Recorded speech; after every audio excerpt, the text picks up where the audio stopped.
Not sure if anyone's still watching, but this is part 2 of the war between the land and the sea.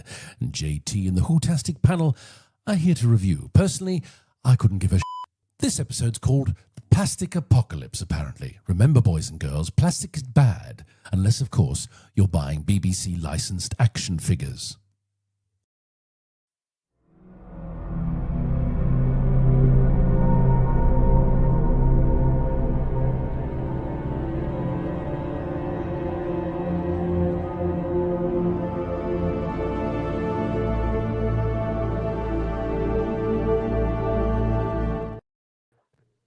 So, where were we? Oh, yes. Yes, that's where we were.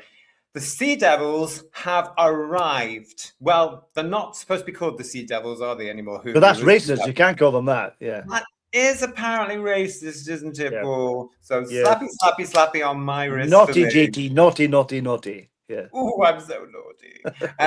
Yes, but the Homo Aqua have turned up. Now, whatever the Homo Aqua is, we couldn't quite decipher on part 1 of our reviews of the war between the land and the sea, because it makes no sense at all, does it? It's absolute, isn't it, really? Yeah. You know, it means nothing. Interesting development with the lead Homo Aqua, Salt. We're going to be coming to that as well. Do that again. Do you know if we painted the blue, she'd be perfect for that one. Yeah, dead ringer, absolutely dead ringer. Yeah, Absolutely, dead ringer for that you one. probably have to shave her head though, to be honest, to make it work. No, what we could do is just get it right under a skull cap. Couldn't Oh we? yeah. Down, Yeah. get the skull cap on. When I've used to have here, I did try that once, and it's very difficult to get them on. But yeah. Of course, you and I are wearing skull caps at all We time. are, yeah. We've got, or we have invisible hair, either or. Yes. Yeah. So, CGI'd out because we're so. running on this show. So, yeah. Hello, everybody. Welcome back to part 2 here on Whose Views of our reviews of the war between the land and the sea. Paul and Kirsty, the lady of the chat, are with me as well, as you can tell. And so are you guys in the chat. Good to see you all. We've got a lot to talk about this one, if you can remember what it was about. That's part of my problem, I have to say. It's like, I can't remember. Start writing notes, everybody, because every Monday and Thursday, well, at least next week, we're going to be here talking about it. And excuse me, I've got a bit of a cough. You'll have to excuse me through the show, everybody. Just a little side effect, I think. So listen, we've got a lot to get through, haven't we? But goodness me, it's good to see you in the chat, and thank you for joining us. Funky1463 is with us saying hi, all. Hello to you. Craig Dunlop is saying, evening, fish friends. That's a good one. Noel's with us. Hello, Noel. Ori, everyone. Ori to you. What's this from Lex? Seamen in history of sailing ships. Seamen would make sea stories, also known as sea devils, so it's not offensive, RTD. It's not. But I'm sure you can't call those seamen either. That's a bit dodgy. Madam, yes, that's right. No, look, listen. What was I going to say? Lex, we all know after the Davros Gate thing, this is what he's like. These people look for problems and then create them and then try and solve them because they're all completely lunatic. And it's all coming out in the writing when it comes to Doctor Who, isn't it? PTA's with us, or Paul Ashworth, as you're now called. Hello, mate. Howdy all. And Steve Braddock's with us. Hi, JT, Paul, and Kirsty. Well, hello, love. How are you? Hello. Good to see you. Was that a Yeti? So is that a Yeti in his little picture there? Yes, nice. Snowman, look. Lovely, nice. Always like Stephen's artwork. It's lovely. It's very nice. Yeah. Yes, I've got loads of it actually, but we're gonna come. We'll do something with it in the future. Matt, hello, Matt. How are you, Matt the Silent? I liked RTD back in the day, but ever since he came back, he's been partying like it's 2005. Well, if only. Well, we said it before, haven't we, Paul? Yeah. He's a very angry man at the moment because the world, and Britain especially, is not doing what he wants it to do. So he's extremely angry, and it's getting into his writing, and it's coming out. We've just seen it in those awful episodes with Shooty Gatwa as allegedly Doctor Who, and now we're seeing it to a degree in this one as well. It's pathetic. And I've just seen sort of pre-publicity for his Channel 4 show coming out now, so we've all that to look forward to too, which I'm sure will be fun.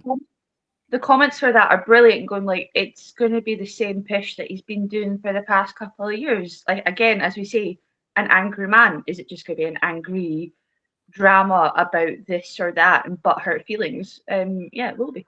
Kirsty, I'm hoping that's reviewing The Scotsman. It's a little old pish, 1 star, The Scotsman. That's kind of what it should be, to be fair. Well, yeah. We're not going to be, just to let you know, while we're talking about, what's it called? Tiptoe or something. We're not going to be reviewing it on Who's Views, no, but we will talk about it during headlines, and we'll also be looking at its ratings, just to give you a taster of what's coming your way in 2026 on this very channel. Cool. Anyway, so we've got that. Good evening, my favorite fishy people. Haha, says PT Muzak. Good evening to you as well. Lovely to see you. Great to see you all in the chat. I'm sure you've got a hell of a lot to talk about in this particular episode. Oh God! Oh. If you can, if you can remember what it was all about, let's start. Okay, let's start from the very beginning. Then, as Mary Poppins once said, let's just remind you, because if you're used to us here on the channel, you'll know that we do this little thing called the ratings game. The War Between the Land and the Sea is no different. We are playing the ratings game later on in this show. We're going to be looking at the ratings for 3 and 4 and guessing what they're going to be. Don't put them in the chat yet. We'll get to you later. We did, as part of our launch show last Thursday, try to predict what the ratings would be. Get me notes. For episode 2. Now, bearing in mind that episode 2 was shown literally 5 minutes, guys, after part 1 on Sunday on BBC One, the apparently alleged national flagship broadcasting station. Well, those days have gone, aren't they, Paul? Oh, definitely. Yeah. Those were the days. Yeah. Oh, the happy days as well, especially this time of year. Do you remember the old days? Oh, anyway, great Christmases. Let's remind you what it was for.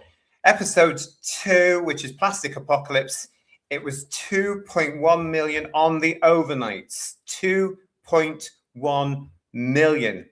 So let's have a look at the panel and what they said last week. We had Paul, who went for 1.0. Kirsty went for 1.9. Amelia went for 2.2. George went for 1.7. Miles went for 1.9. I went for 1.5. But look, Ian, Third Doctor Ian, got it spot on, everybody, with 2.1. 2.1, everybody. Round of applause. Well done, Ian. A shame you can't bask in the glory because you're not here. But I'm going to say that at least I was consistent because I did say it would drop. That's one thing. You were consistent. Well done. Well done. Well, he did get it bang on there. He did 2.1. So well done to Third Doctor Ian. What he gets, of course, is a Who's Views pencil. Just the one. Hooray! Thank you. Yeah, he gets a Who's Views pencil. That will be winging its way to him at some point next year. I'm actually hoping that I get to see him so I don't have to put it in the post. Is that cheaper? I don't know. It could be. With the post office, possibly, yes. Have you seen the prices this Christmas? I know, yeah. God, yeah. It's outrageous, isn't it? But well done to Third Doctor Ian. Coming up later on, 3 and 4 for the ratings game, as well as scores on the ocean floor, where we ask you if your scores out of 10 for episode 2. Digby, good to see you. Thank you so much for your super chat. God bless you, brave souls, for watching this Drek. We'll catch up on the rewatch. I'm off to finish The Mask of Mandragora. I'm assuming you've seen it before. So actually, what I like is a bit of a underrated story, Mask of Mandragora, and compared to current crap, it's an absolute classic. So, oh God, The Mask of Mandragora! I love The Mask of Mandragora. Absolutely love it. I haven't watched any of the spin-offs as the Heavy Metal Dungeon Master. Well, look at you. I skipped the last series of the Doctor Who show too. Doctor Who is 63 to 89 only for me now, and somewhere the tea is still getting cold. Do you know, it's amazing how many fans have come to that conclusion now, isn't it, guys? You know, yeah, that's it. And a lot of us, I'm borderline with this, have written off the reboot, the modern Who as well, to a point as well, because all paths lead to Whittaker, all paths lead to Gatwa, because they're so intent on tying everything up. It's ridiculous. Everything's continuity based, and it has to be one long day in the Doctor's life. Oh, it just gets on my nerves. Yeah, I mean, I quite liked New Who when it came back, and I quite liked a lot of it. But you're right, it's really kind of diminished the other episodes that were good. You just see it coming. It's just such a shame, such a waste, really. Yeah. And then you get to the Gatwa stuff, and then they insist on putting the black woman into it, whose name I can never remember. Why can I not remember her name? Joe Martin. Martin, Thank you. the fugitive doctor. Yeah, That's so, it. Can never do that. I can never remember her. And they shoehorn her in now, and then he's gone off and put Richard E. Grant and all the other. Oh, it drives me mad. I was actually, when they put on the scene to one trailer, and they did that lovely flashback in the trailer, you saw Davison and Colin and Sylvester, etc., and they went back to heart, and I thought, they're not going to put Joe Martin, don't you dare. You know, and that I thought, oh, don't do that. Yeah. So, For that trailer, I held my breath. I was like, please don't do that. Yeah.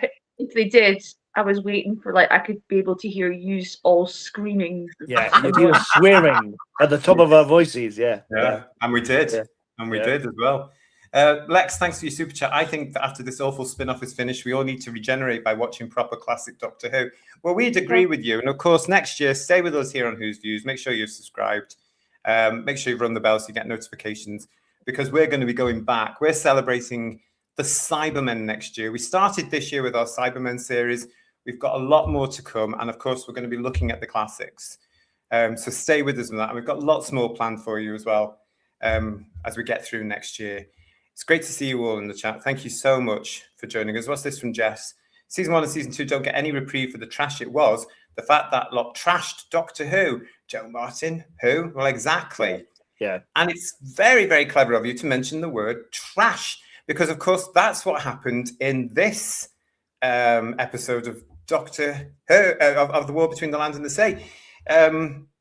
Because this was called the Plastic Apocalypse. And this is the one where they hyped it up slightly, because there were so many clips going on, wasn't it, about the rubbish coming out from the sky. Yeah. So that happened towards the end of this story, doesn't it, really? But there's so many things getting us there. It's like I do remember, JT, though, seeing prior to this being broadcast, when we were filming it, there was a lot of behind-the-scenes footage that fans had got on location and stuff, and they showed that clip. I thought, how predictable is that, to have the trash coming back? Not quite sure that how the Home Aqua people managed to do that, though. I mean, how did they do that? I don't know. Well, I was going to ask you a lot. Do you guys know in the chat, how did the Sea Devils, the Homo Aqua, do that? I mean, obviously it was prepared, so they've got some sort of technology that can just swish it all up. But again, it just reminded me of Aquaman 2. Yeah. Because just on a less of a budget, basically, Curtis, because there's all that in Aquaman 2, isn't there? Massive scene. It's so many comparisons and copies of DC and Marvel right now with Aquaman, and when they did Wakanda 2, that they had the underwater Atlanteans as well. I honestly can't remember what happened that much. I can remember key parts. I feel like when you've been on a night out, you're just trying to piece the night out together. And you think, did I do that? I can't remember. That kind of thing, yeah. Yeah. That's it all about a night out with Christine.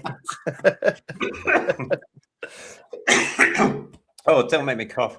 Kate Stewart is rubbish, says Stephen Braddock.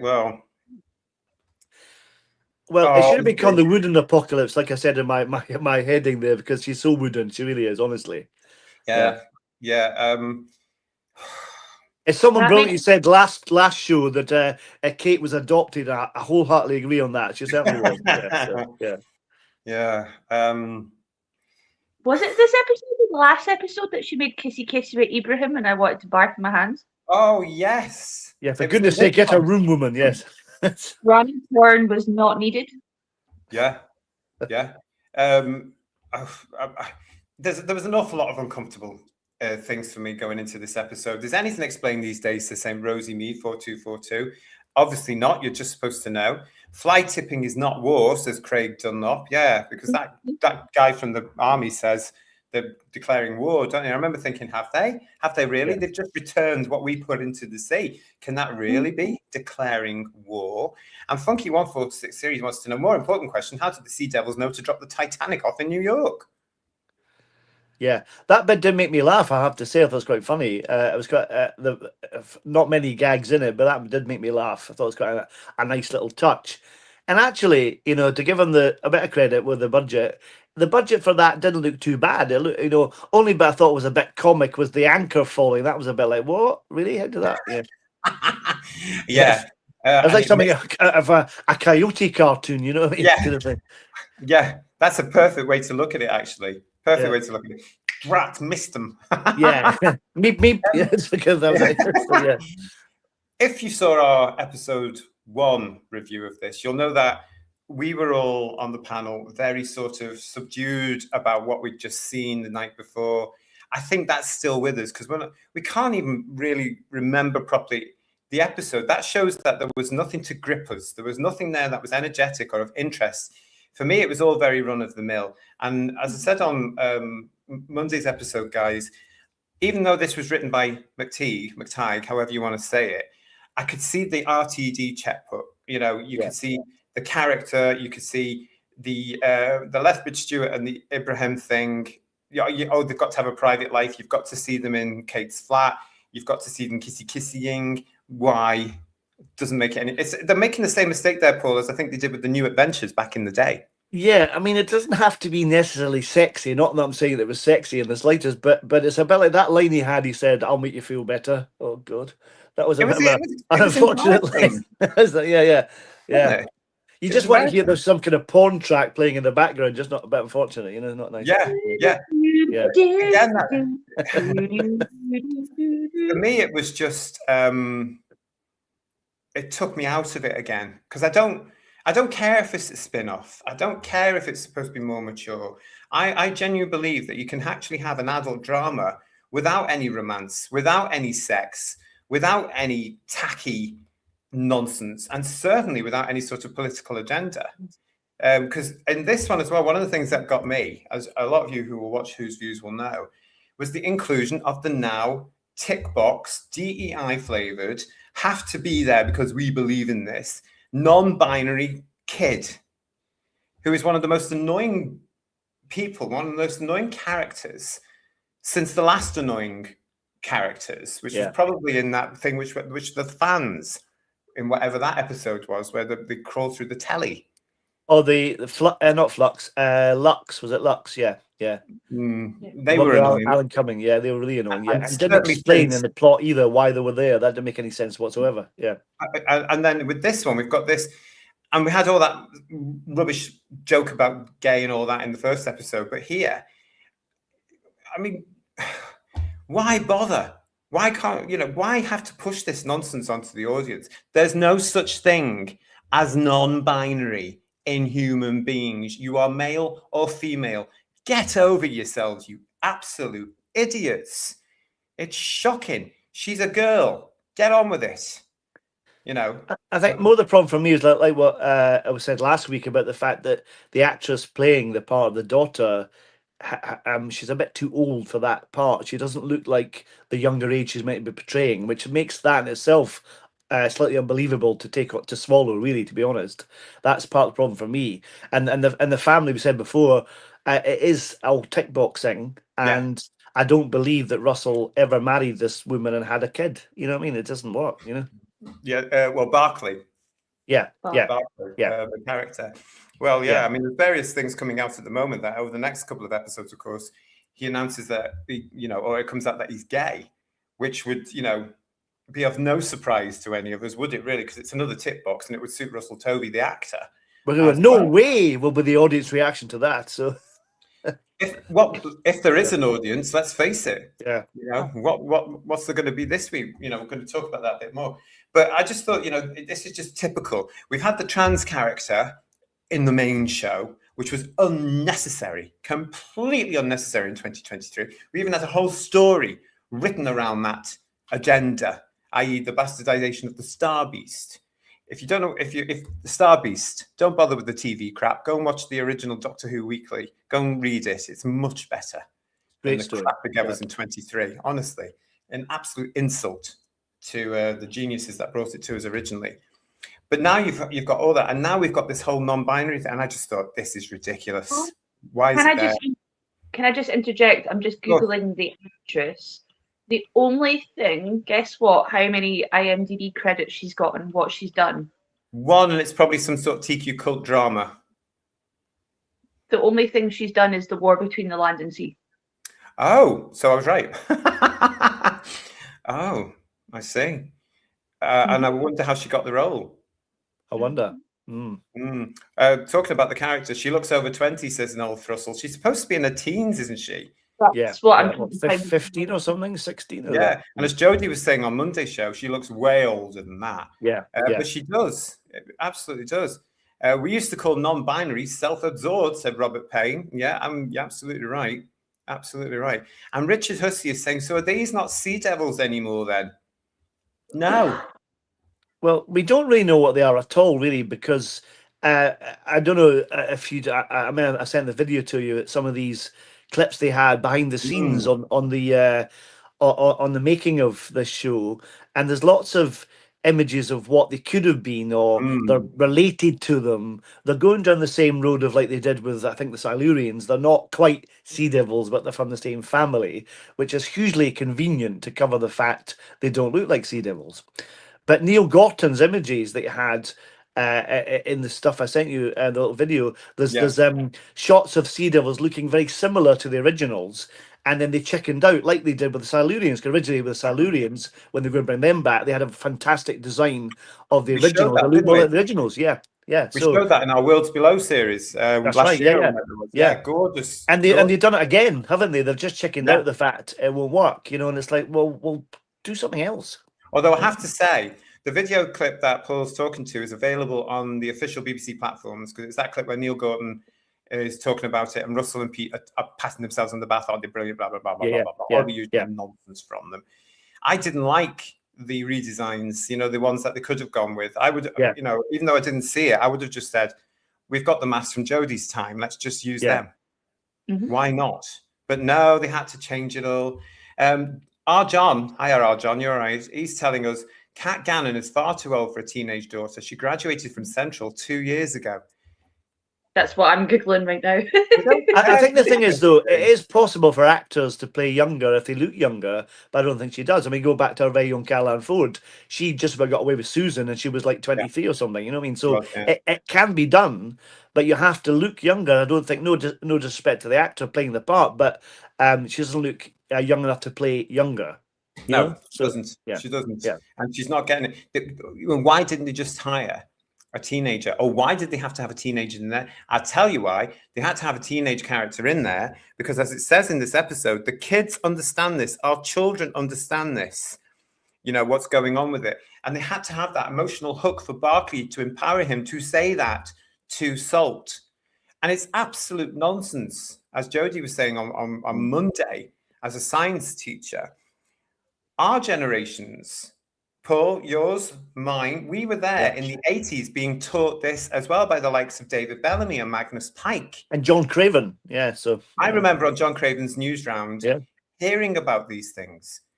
And it was the adults of the generation before that weren't convinced. And it's taken all these years to turn it around. Well, even Barry Letts was one person who was... a green activist, so he was aware of all this kind of stuff as well. So it isn't just the current generation that know about it at all. Yeah, no, exactly. And like Jodie, I felt that line, which was in this episode, was totally humiliating and abash all of us. That hang on a minute, no, you should know because we were there in the 80s, and we saw this coming through and. I was a bit annoyed about that, I have to say. I thought, no, don't turn down our generation by saying, we don't get it. No, we do get it. We understand it. We were recycling before these kids came along. And then that was all taken away from us as the corporates, who are also in this episode, got greedy and they started giving out bags and they started doing, they got rid of milkmen, the milkmans in the morning. They stopped saying you can get an extra 2p if you bring your bottle back to us. They stopped all that. PTA saying to us, thank you for your super chat, Paul. Part 2 was a big degrade from part 1. It was way too preachy. RTD just can't help himself. Fishy, wishy, washy tripe with smelly pilchards on top. Very clever. But I understand what you're saying there, totally. And Lex, for your super chat as well, thank you. The copy from movies of 2012 and The Day After Tomorrow. Yeah, I think there's an awful lot of... well, the word plagiarism or homage comes to mind, doesn't it? To use a Doctor Who term, the homage to... Homage, But you're right, isn't it? people are right there. Oh, Rory Neal is mentioning Johnny Bull. Yeah. Yeah. There were lots of them. The point was at the time on the 80s on our television, children's television, it was informative and it was done as proper news as well, especially on Newsround and the BBC. It was given to you properly. I think Blue Peter may have even got into the act at one point. Yeah. Because I certainly remember seeing something else. But you know, God, I don't know what you're thinking about this in the chat, everybody, but do let us know. PT Muzak is in there as well. Yeah, we're going to be talking about this. Is Salter male and female? It's a shame Ian's not here because I know he has a lot to say about this particular point. It's a lot more work, said Jess Corbin, a lot more work to employ real kids in drama productions. So her at her age. Yeah, I didn't mean that though, because I know you have it chaperones when you have kids on set and things like that, and that's more complicated. But what I meant was hiring an actor who looks the right age. You don't have to be 15 to play 15. I didn't mean that. I just mean if somebody who looks like they're maybe 15. That's what I meant. You know? Yeah. Although there's plenty of things with kids on. If you look at the soaps, yeah, it's all set up because all the soaps have 11, 12, 13-year-old babies. All on there. So there's ways and means to do it. For something like this, I think they should have had a decent actor, and she was of the age. The only trouble is though, JT, sometimes you'll get like in that episode, was it Nightmare in Silver with Matt Smith, when you had two annoying children in it. If you get someone who's younger, then they can be a bit annoying, unless you're Roberta Tovey, who's actually really good as a child actor, or was when she was a child actor. You know what I mean? So, I don't remember that episode. It's not a very memorable one, to be fair, but they had two annoying children in it, and that didn't help. You didn't warm to them. They made Romulus and Remus appear to be more affectionate, to be fair. That's saying something, right? Well, we might have to go back and look at that episode because I can't remember anything about it. Even the Wombles, you're not missing much. Even the Wombles knew about picking up after themselves. RTD could have asked Bonnie. She was a Womble psychic. Yes, she was Mudcrab 3420. She was for a while. Bonnie was everywhere. In the movie version, yeah, exactly. Yeah, which is full of British institutional actors in there. It's fantastic. But that's the other thing about it. I mean, the Wombles for kids, when I was a kid, I loved it because you had these little furry creatures running around Wimbledon Common picking up after the humans. But it was a subtle message. Yeah. And I remember seeing a great story in the 70s or 80s about kids being so focused on it, we go around picking up litter from the local park because they've seen the Wombles do it, which is a wonderful message. Yeah. And that's how you get across that message without Kirsty hitting people over the head. Even I know who the Wombles are. So you won't have to Google them. That's good to know. And of course, you can now buy the entire Wombles series on Blu-ray. Can you really? Wow. I need to speak to Santa about that one. You'll have to. This episode seemed like a love letter to Greta Thunberg, says Funky1463. Well, yeah. Less said about her, the better, because what a cow she is. I can't stand her. Sorry, Who viewers. I've got no time for that spoiled little brat at all. The other thing is about this as well, which they've forgotten about, Greenpeace. Yeah. You know, in our day, Greenpeace was huge. They had that big ship. They were on practically every news. They were doing all the work that has sort of tailed off in my eyes now. But they were doing so much, weren't they? They were going up to Antarctica and the North Pole, and they were going around the oil thing. And they were doing it on this big ship. But it drove awareness of all these things that RTD and Pete McTighe are putting into this series. So, you know, it's ridiculous that they're turning around saying that our generation weren't aware and our generation were responsible for this. No, it's not. I don't think they are. But I tell you who I think is. It's the other element that came into this episode, guys. And it was all these corporate people who make money out of all of this. Yeah. And there's nothing else the little people can do about that because we are controlled by them. Let's face it. That was interesting when they brought that in with the guy from the oil company and the Americans as well coming into that and trying to manipulate the situation in order to keep the money in their pockets, kind of thing. I mean, that kind of, I quite like that element of it because that's quite real in terms of how business works. And we, as a little people, we get nothing. I mean, look at the energy, look at your electricity bills and stuff like that. You know, why is our bills so expensive now? And why don't we create our own energy? You know what I mean? It doesn't make any sense. You know? Exactly. Exactly, and it's all there. And of course, it's going to stay there as we move into episode 3 and 4, because these corporates and these corrupt people that are working in the intelligences, the military or whatever it's going to be, the governments who are in these people's pockets because they're making money. We know it's real. We know it works. It's fact. It goes on every day around the world. But they're going to be in the next few episodes. So this is a storyline that's going to develop. There was an interesting thing that happened in this episode, and it was with the corporate people. The guy, remember, this was that taxi turns up and he gives the illegal immigrant his certificate of authentication to live here in the UK because he managed to get some Sea Devil baby DNA or whatever. That was part 2, wasn't it? Just in case. That is part 2. Yeah, that's it's all a bit foggy. But I wasn't so keen on that bit. I thought that was a bit kind of unbelievable. But maybe I'm naive. I don't know. But I thought I didn't like that. Yeah. I want to see, Paul, because I've got that on my notes here about this. You know, the fact that there was the tissue samples given to these company directors. And yet again, there was another message there, because the guy that did it is an immigrant, quite frankly, into the United Kingdom. Yeah. And do you remember at the end when he hands this over? Yeah. He gives him papers to say, "Congratulations, you're now legal." Yeah. Or something along those lines. Correct me, who viewers, because and then he says, "What about my mother?" And he's what about my off. mother? Yeah, what about my family? Yeah, hello. Yeah. So what are you supposed to get from that? You know, what are the writers, what are the producers trying to say from that scene? Because I would reckon that the lot that are producing this and producing Doctor Who now are so far left, they actually welcome all the illegal immigrants, to be quite honest, and say, "Oh no, we've got to look after them because they've come through wars." Yeah, because we all know Europe's at war, for heaven's sake. But you know, it's I got a bit sort of again thrown at that. I thought, hang on a minute, what have you just done there? What have you just said? Why did that have to happen? Why couldn't you have just been one of the corrupt scientists we've known from Doctor Who of old? Exactly. Or like that guy Jurassic Park who gets all the DNA for the dinosaurs, something like that kind of thing. I think the one that loses the deodorant can and gets eaten. That's right. Yeah. He gets his face spat at by a dinosaur. Remember, and that kind of stuff. I mean, that's more. At least he was an interesting character. You could have had a subplot from that. It could be more interesting. If you're going to steal from from other sources, Jurassic Park's a good place to steal from. You know. Yeah. Yeah, well, it's like we were saying the other day, this is turning into be some sort of greatest hits of everything Russell's done before, plus everything he's watched. Yeah. Mm-hmm. Do you not think? Mm-hmm. Yeah. We'll soon know with 3 and 4, really, where it's going.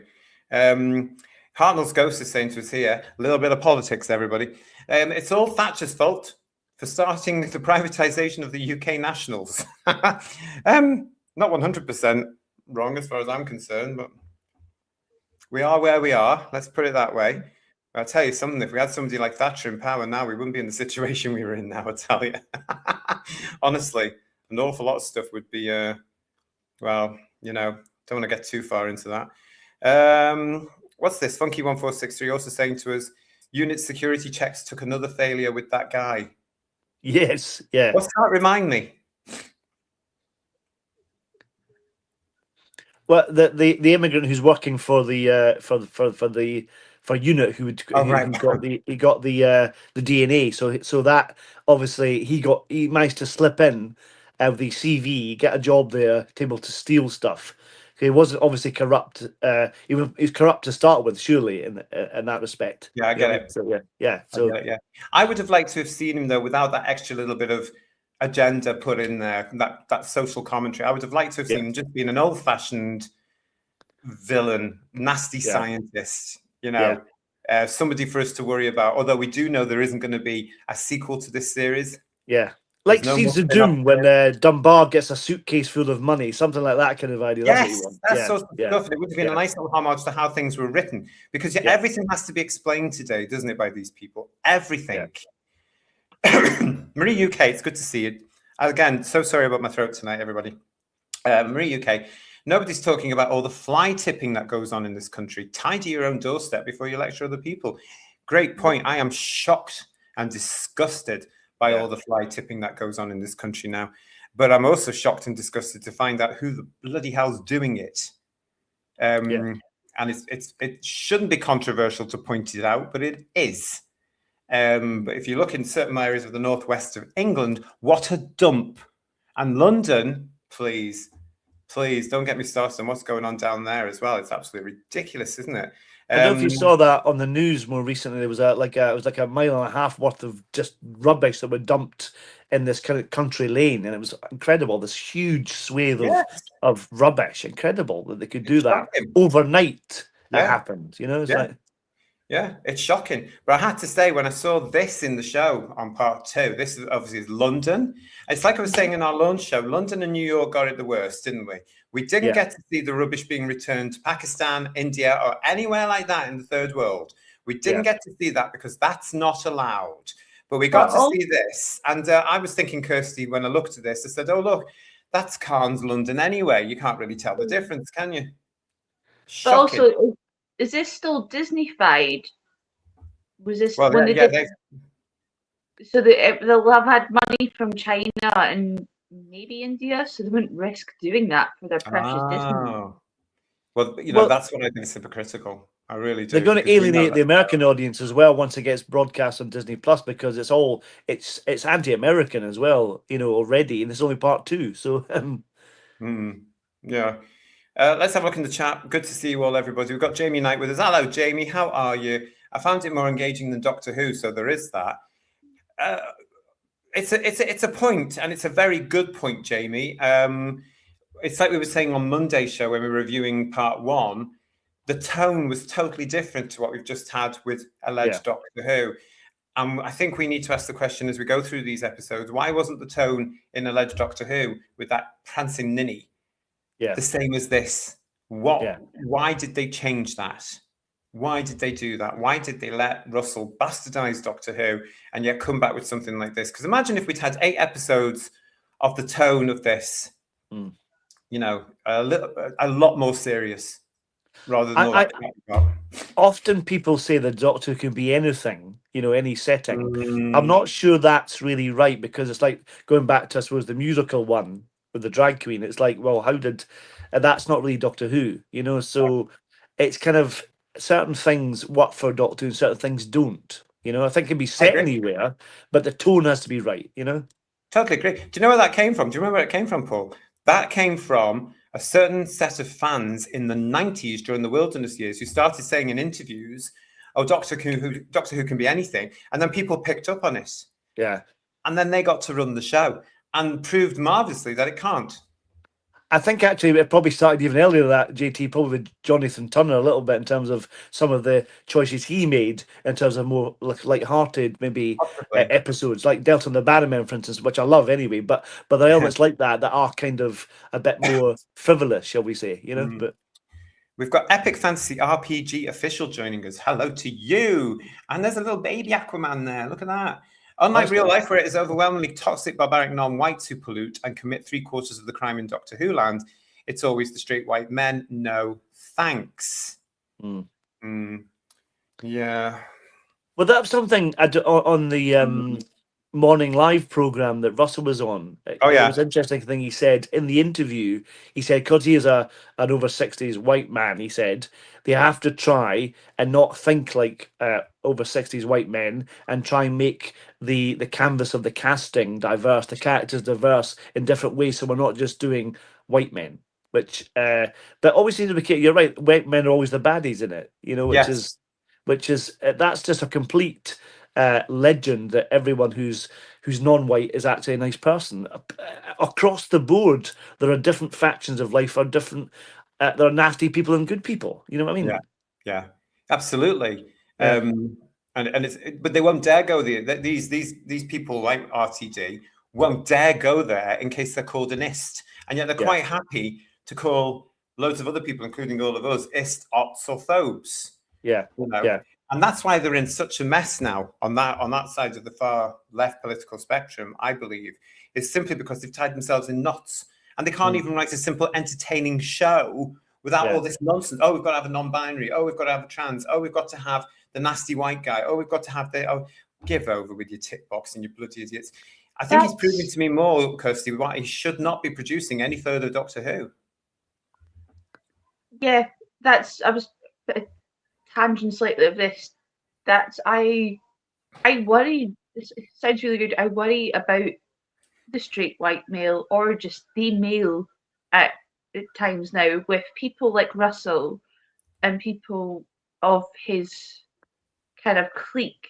The Yeah. way they talk, and just the way the toxic culture of social media and just life, that you see these girls and you see these women that are my age and younger, and because they've been listening to this so much, that they think all men are bad, Yeah. and that's not true. And the thing is, like, he says that, and you're totally right, that you can have people who are not white, who are whatever sexuality, whatever kind of religious backgrounds, females as well.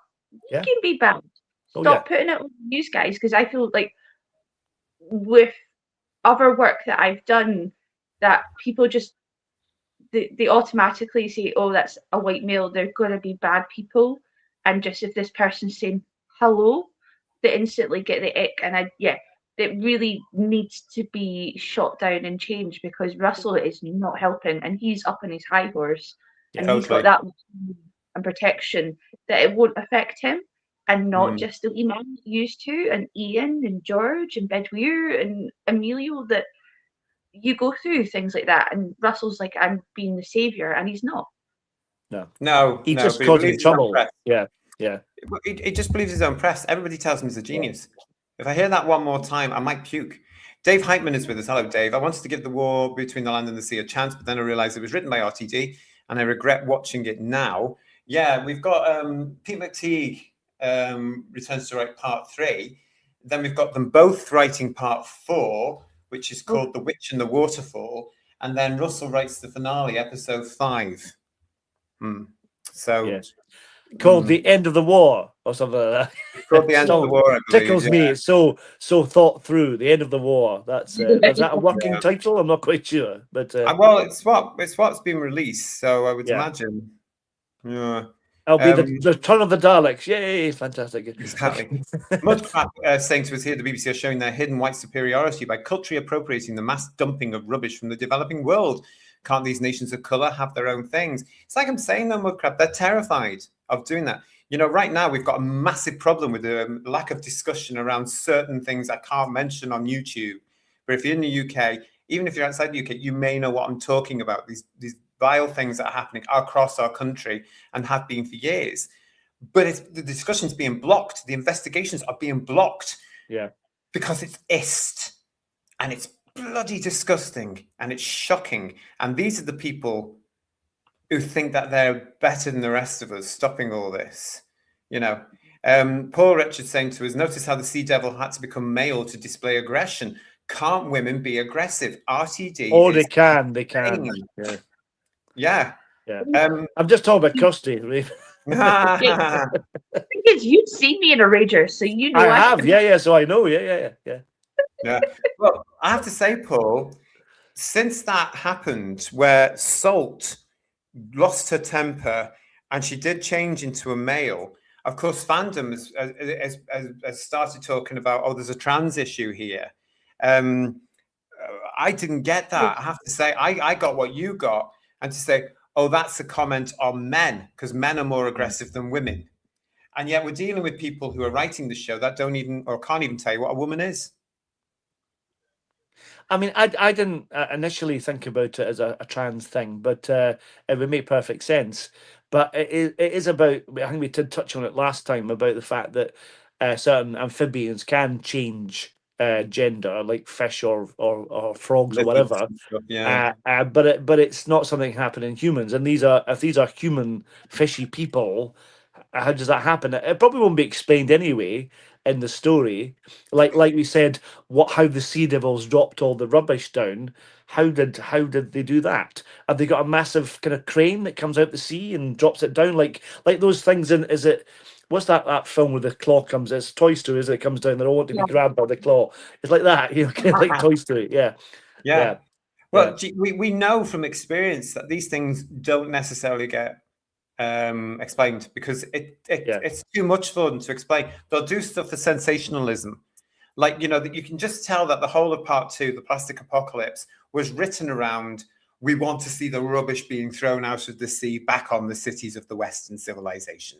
Yeah, We want to see that. We want to see the old washing machine being thrown. We want the anchor doing that. We want all the plastic. We want to mess up Cardiff, and pretend it's London. We want to show St. Paul's being ripped to bits and all this sort of stuff. And then they wrote the episode around it. Yeah. That's how they do it, isn't it? It's about Like I said, sensationalism. it's like a shopping list. We used to joke about Jonathan Turner doing that. Having shopping lists of elements, but he's doing the same thing, but badly. It's almost like he's closing his eyes and picking topics randomly, almost to make up an episode. It's really lazy, to be honest, to do that. Just really shoehorn that in without thinking about the actual story itself. It really is. And if it has turned out to be a whole thing about the transgender issue again, then it's pretty pathetic, because it would have been lost on the remaining audience, really. Yeah. Because it wasn't picked up well. Just like go on, Paul. You were speculating before we came on about into episode 3. We'll get to that probably next week. But the idea of the maybe being there's a male character coming up called Tide, and you thought whether or not they could be like Jekyll and Hyde kind of thing, maybe sort of idea being the sort of two sides of the same person. But then when she did transform into the male Homo Aqua character, it didn't look like that character, but maybe they could be. Maybe he wasn't fully formed at that point. I don't know, but it's hugely contrived, And again, will it be explained? Probably not. I would expect that to be explained. It has to be explained, because it's just nonsense. I'm somewhere from Mavity. Come on, give me a break. Yeah. Well, yeah, exactly. The less said about that, the better. But that's what I was saying to Paul in the green room before we came on, Who Viewers, is that when that change happened, I thought, oh, this is Tide. She's Tide as well. And it's been a massive red herring. See what I did there? And it's been, it's the same character, the Salt and Tide, and it's Jekyll and Hyde type thing. But then, as Paul pointed out, he didn't look quite the same. It was another actor. But we should know on the next episode, The Deep, which is part 3, because apparently Tide makes an appearance in this. This is where he starts to come into it. But it needs to be explained. Why did she do that? They can't just leave that there as some sort of, oh, look at us, aren't we clever with the CGI? Well, no, because we've all seen it millions of times before, done so much better in other things now, thank you very much, practically every day. So you're not clever. Mark Greaves, thank you so much for your super chat. I'm adult enough to not call RTD an ist. Tosser, moron, bellend may be, but never an ist. How childish people can be, tut, tut. Well, I'm sort of used to it now, because I've been called an ist and a phobe and an ot. Well, since the day Jodie Whittaker was announced as Doctor Who, to be honest. But you always get that retort, because they can't, there's no debate. It's just shut up. You're wrong. That's it, and that's pathetic. You're really. Right. You will do what we tell you, otherwise you're this. And they try to sham us up. Or we've even had our own Prime Minister in Britain in the last year calling us all far right if we don't agree with him. It's so. I mean, all the parties now, well, apart from one, are going on about the far right, because they're terrified of anybody who challenges their viewpoints. Yeah. And we spoke about it in headlines as well, didn't we? With Christopher Eccleston and Paloma Faith and all these alleged actors and things getting together to challenge the rise of the far right. You're very lucky, because it's not the far right. It's just a load of people with common sense challenging you bloody idiots. It's really trivializing the idea of the true far right, which is scary if that is the case. But I think it is trivializing it in the same way they're trivializing ists and phobes, because they're not using them in the proper context. They're using them just to defend their own agenda. And they've split up so many communities. The Doctor Who community, for one, because we've all been infighting since the Jodie Whittaker announcement. That's when it really took off. Yeah. And it's got worse, not better, because we've had various production teams coming in saying, well, we're on the side of these people and you lot aren't wanted. The thing about it is, for instance, Kirsty, if you criticised, let's say you criticised Matt Smith and said he was rubbish, when someone said to you, you've been sexist because you're a woman and you don't like a male doctor, in the same way we get accused of being sexist because if you don't like Jodie, then you're being sexist. And that's it works on both sides of the coin, surely, you know what I mean? Mm-hmm. Except it doesn't, does it? Because these people are always one-sided. How does increasing testosterone make you change gender anyway, says Mugcrab342. Mugcrab, no idea. And will they actually explain it? Don't know. Well, no. I've just gone back onto IMDb to see if they've released who Hyde is, They have, yes, yeah. Have they? Because Yeah. on the list for the second episode, it's a guy called Joshua Sinclair Evans, and it says Salt in brackets male. Okay. Oh, right. So it was a different actor. So that means that because the actor who's playing Tide, GT told me this. He's the guy who played Tim Shaw and the woman who fell to earth, the character in Jodie's first episode. So that actor is different. So the one you mentioned, Jodie, is the transitional male version. Then, so there's 3 of them effectively. You know, if So- that makes sense. Yeah. Male. Will That this make come sense? out again Yeah, in 3? yeah, Will it come out in the next episode? It has to, because otherwise we're going to be going, what the hell was that? Let's see how lazy they actually are, Who viewers. What else we got here? Funky1463. Can we actually get some war in an episode? It's in the title after all. Yeah. Yeah. I mean, you would think you would get to that bit, really, wouldn't you? I mean, throwing a load of rubbish back out from the sea, Yeah. as we said at the beginning of the show, is not instigating a war. It's just returning what's theirs. A nice traditional unit versus the monsters battle sequence. That's what we need. Yeah. Yeah. Yeah. That would be lovely, wouldn't it? Is it Yeah. on the way? Who knows? Yeah. George United 7, hello to you. Good to see you.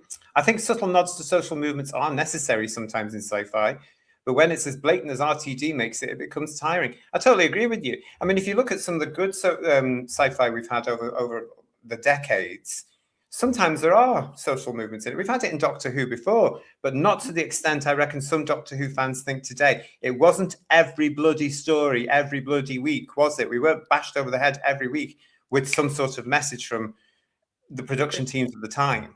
It was nuanced. That was the problem with it. Or the good thing about it, rather, it was nuanced in a way that had an argument, a balance. You had 2 sides of the argument. This is one-sided, all of this, isn't it? So it's not got any nuance, any kind of room for debate. It's all this is how it is, kind of thing. Yeah. Great to see you all in here in the chat. We've got a lot of people with us, haven't we, Kirst? What's this? Darling Lives Matter. Quote by a Welsh MP. In production funding alone, we have seen a return of more than 419 million for an investment of 33 million since the launch of Creative Wales in 2020. And something I wouldn't even dare to pronounce to Bad Wolf Studios.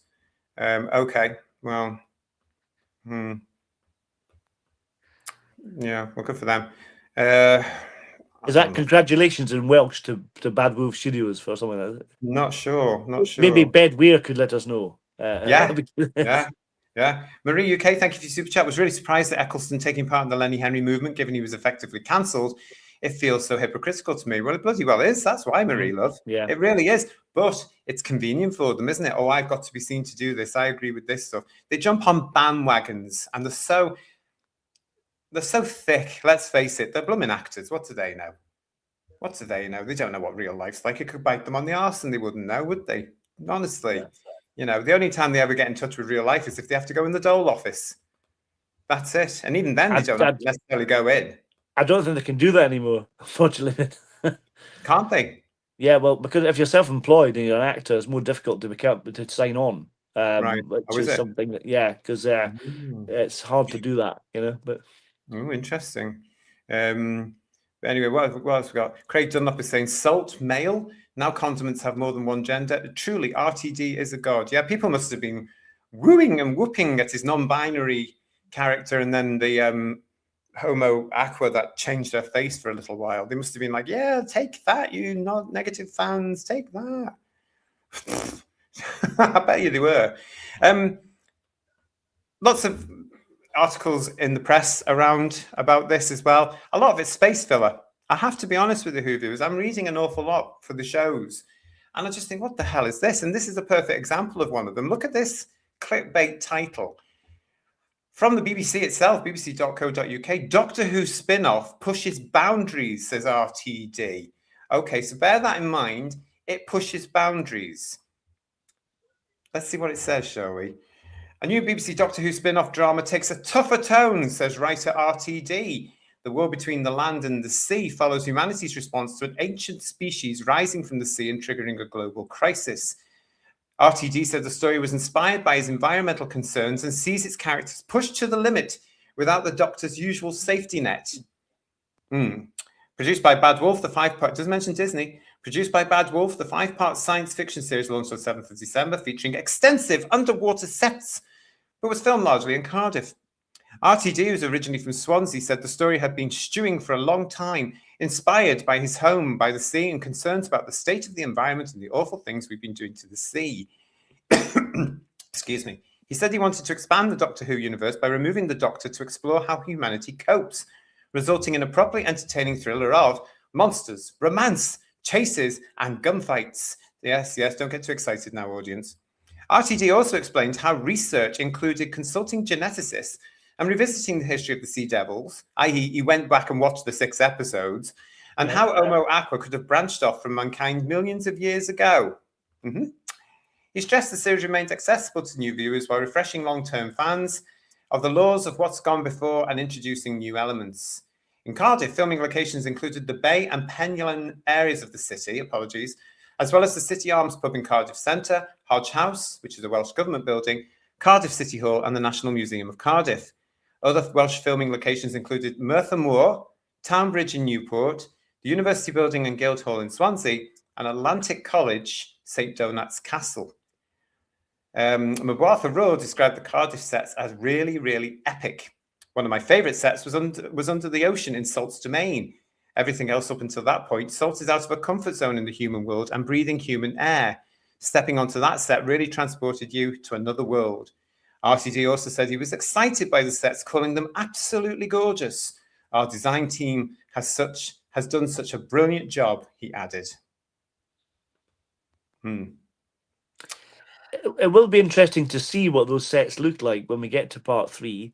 But I reckon we'll get more preaching of deaths underwater, etc., blah, blah, blah, you know?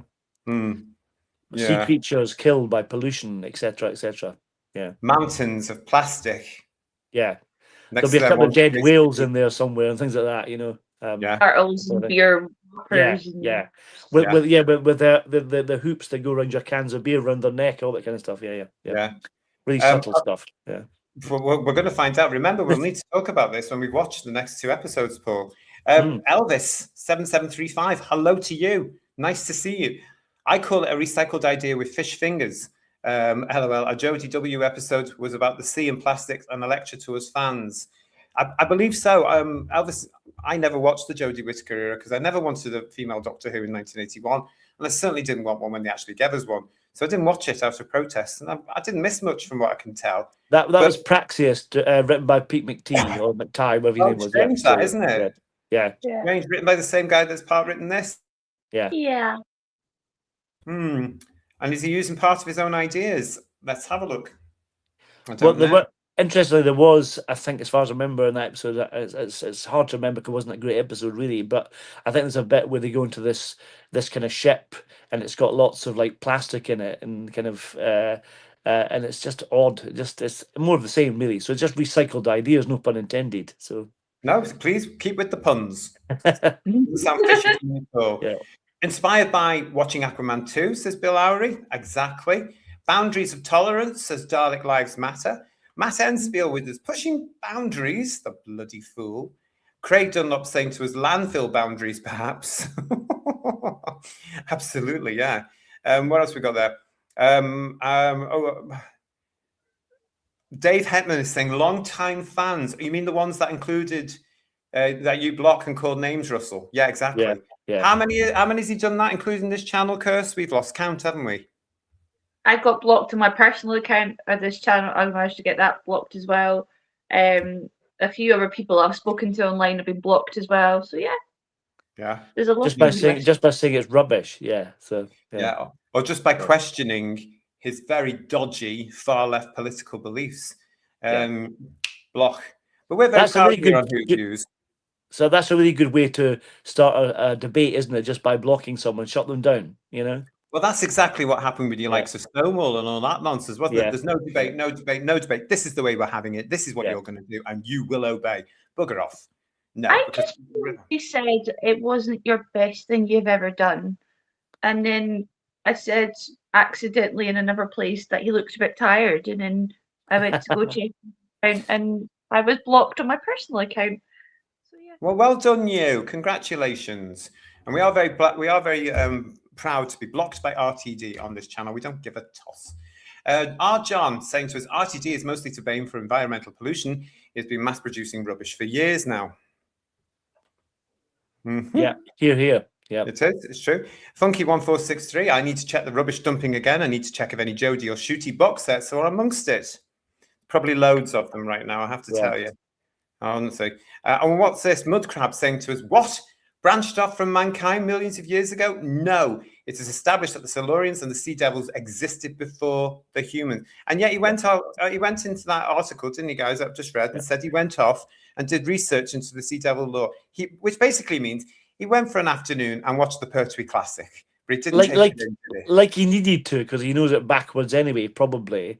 I mean, the Sea Devils and Silurians say this is our planet, always has been, basically, that's what they say.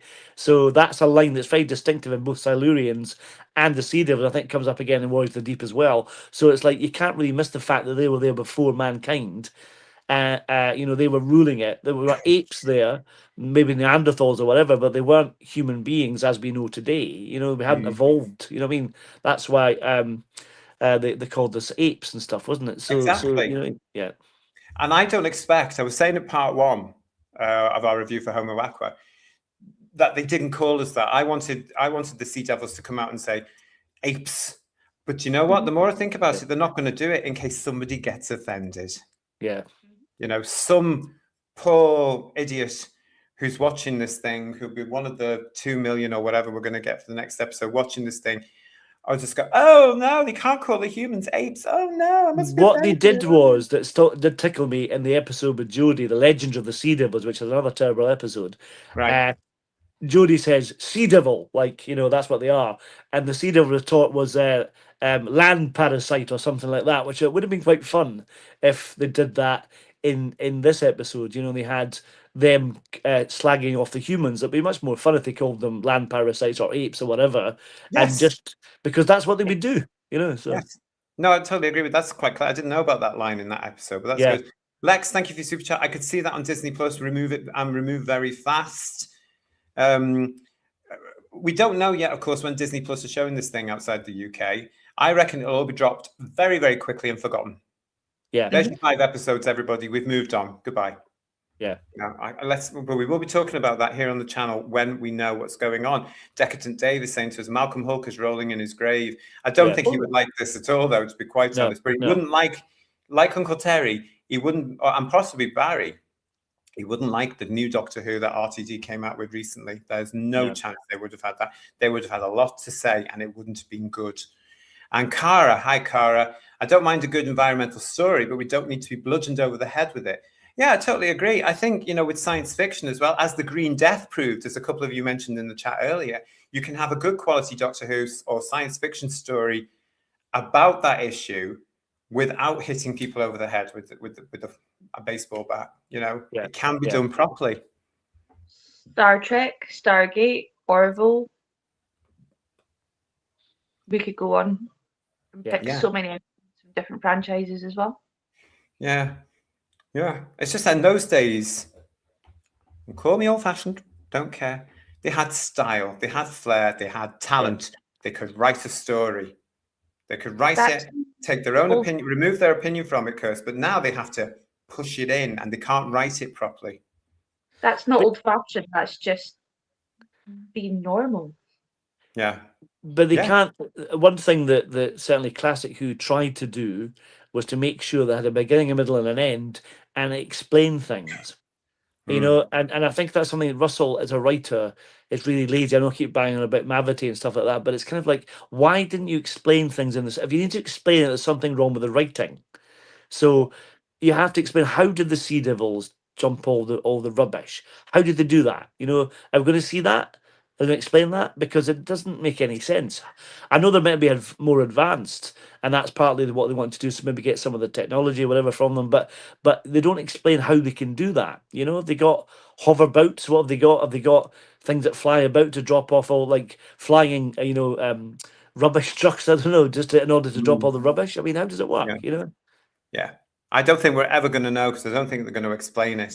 But I would love to see it, because even in the Sea Devils, we got to see some sort of command base, didn't we? Yeah. I'd like to see something updated of that. Are we going to get it? I doubt it. John Well, Booth saying to us, most exciting part of this so far is the group of soldiers with guns running to get the dirty water from the Thames. Did we need all of them for a glass of water? I guess they did. I quite like that line that said, don't go too near the water, watch the water, as though someone was going to grab them and pull them in, which I half expected because of the line. And then I didn't get that. We could have had a little cameo from the Merca coming up and grabbing a soldier or something, but yeah. That would have been fun. Of course, the Merca coming to you soon, if you're not aware of it, on the season 21 box set. Pre-order now, coming to you in March. A little bit of a new version of the Merca on there as well, on the alternative version. Looking forward to seeing it, I am. But you're right, John. I mean, that was quite an interesting part of the story as well, where Barclays is given this filthy water, as we know the Thames to be. Although I was led to believe over the last 20 years, the Thames have got cleaner. I don't know. But, when they say, right, what's in it, Kirsty, and they're going, what's it? Do not drink that water. She knows, knows exactly that he's not going to drink it. Why do you need to Google don't drink the water? Isn't that fucking common sense as an adult not to drink dirty water like that?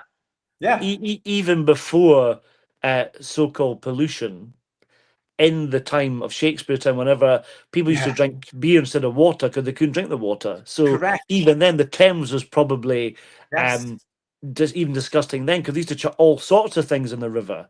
We had a place here. We had a place in Edinburgh called the Norlock that Kirsty's aware of, and that's where it was an open sewer. So you know what I mean. So that happened. They had. So it wasn't just recently. It's been horrible. It's been horrible for a long time. Well, yeah, because I mean, let's face it. The Thames back in Elizabethan times was one great big toilet. Exactly. Yeah. And that's going to take God knows how many years to clear up. Yeah.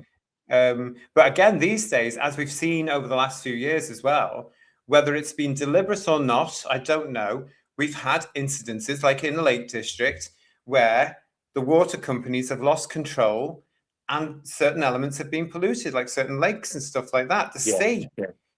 So this is where that corporate element comes back into it and where they're playing here. But that's a good point, John. I thought that was a great scene, an interesting scene, even though I'm not sure why the point wasn't hammered home more, because we know that Salt was setting him up. Lethbridge Stewart, she knew that Salt was setting him up. Anybody with an ounce of common sense would have known that's what they were doing, because the Sea Devils, or whatever they are, they weren't drinking that water, but they were living in it. Yeah. And it was a perfect example to say, we know you're not going to drink it, but we've got to live in that. And that was the example they got when they had the eggs or whatever they were of Salt's children who died or whatever they were, whatever she gave to Unit, and that I mean, I think that's perfectly reasonable to have that comparison, without being too heavy-handed. I mean, we imagine these things do happen. If polluting something, someone's going to die from it. That makes perfect sense. But we can see that actually happening now. I mean, how many videos have we all seen on Toki Tiki or YouTube about plastic around the turtles' necks, or even sharks? Well, just like that, I mean, going back to Doctor Who again, in Invasion of the Dinosaurs, there's the reminder room that Sarah goes to, and they show all the videos of all the polluted fish and all that kind of stuff. So even then, back in '74, they were doing that kind of thing, So yeah. This is the point that we're making. Everybody in the Western world, I would say, is somehow, on one level or another, aware of what's going on. But I would say in our country, the majority of decent people, British people, are doing our bit by trying to recycle. Do you know how many bins I've got outside my house, for crying out loud? 4. Yeah. And you dutifully have to put the plastic there and the paper there, etc., right? So that goes off to wherever that goes to. It could be a landfill for all I know. They say they recycle them. I don't know. You need to be a member of Mensa to work out how to work your bins, to be honest. You need an instruction manual to work out what goes where, because it's very complicated. And the point I'm trying to lead to is the little bits of the lectures we're getting from it. We don't need that. We know what's going on. I think it would have been far easier to take things like the water scene we're just talking from the Thames and keep that element in, but take certain elements out to be able to say, well, we know, we get this, we get what they're saying, we understand why the Sea Devils don't like this particular thing. Yeah. Goodness knows where it's going to go over the next 3 episodes. I think it's going to get worse. Radio. In Dalek terms Lives of Matter. preachiness, you mean? Yeah. In terms of preachiness, yeah. Yeah. Again, I think they assumed they were going to get millions of people watching this. My least favorite characters, says Dalek Lives Matter, are the wheelchair users, then Barclays family, then everyone else. Do you detect a hint of sarcasm there? I think you Yeah. do. But fair enough. I mean, where did all these people come from? There's only 3 that we know from Unit from Doctor Who, isn't there? Yeah. Well, Is that right? you've got Mrs. Bingham, you've got Kate, who's I wish they're Bill and Ben, and they're much more how can I put it, versatile than she is, and Ibrahim as well, the member of Unit we saw. I don't like him. You don't like? Neither do I. I think he's not very. I mean, he's no Sergeant Benton, is he? In fact, he's no Captain Yates. To be There's honest, something spooky about him. Yeah, he's a bit creepy, I have to say. That's what I mean. There's something about him I don't like. I mean, he's one of these characters, and I'm expecting to turn out to be a bad guy. Yes. And they've built it up since 2023. He's managed to get himself in a very uncomfortable bedroom scene with Kate Lethbridge-Stewart. We've got to talk about that in a minute. And I reckon it'd be the twist that he's just turned around to be the bad guy, and he's feeding the corporates information or something like that. Do you know what I mean? I just don't like him. That would be such a better idea, and it probably is that he's just a wooden plank. The thing is, a bit like Barclay, it's really quite unbelievable that him and Kate are a couple anyway. That's just a bit like, what, really? What?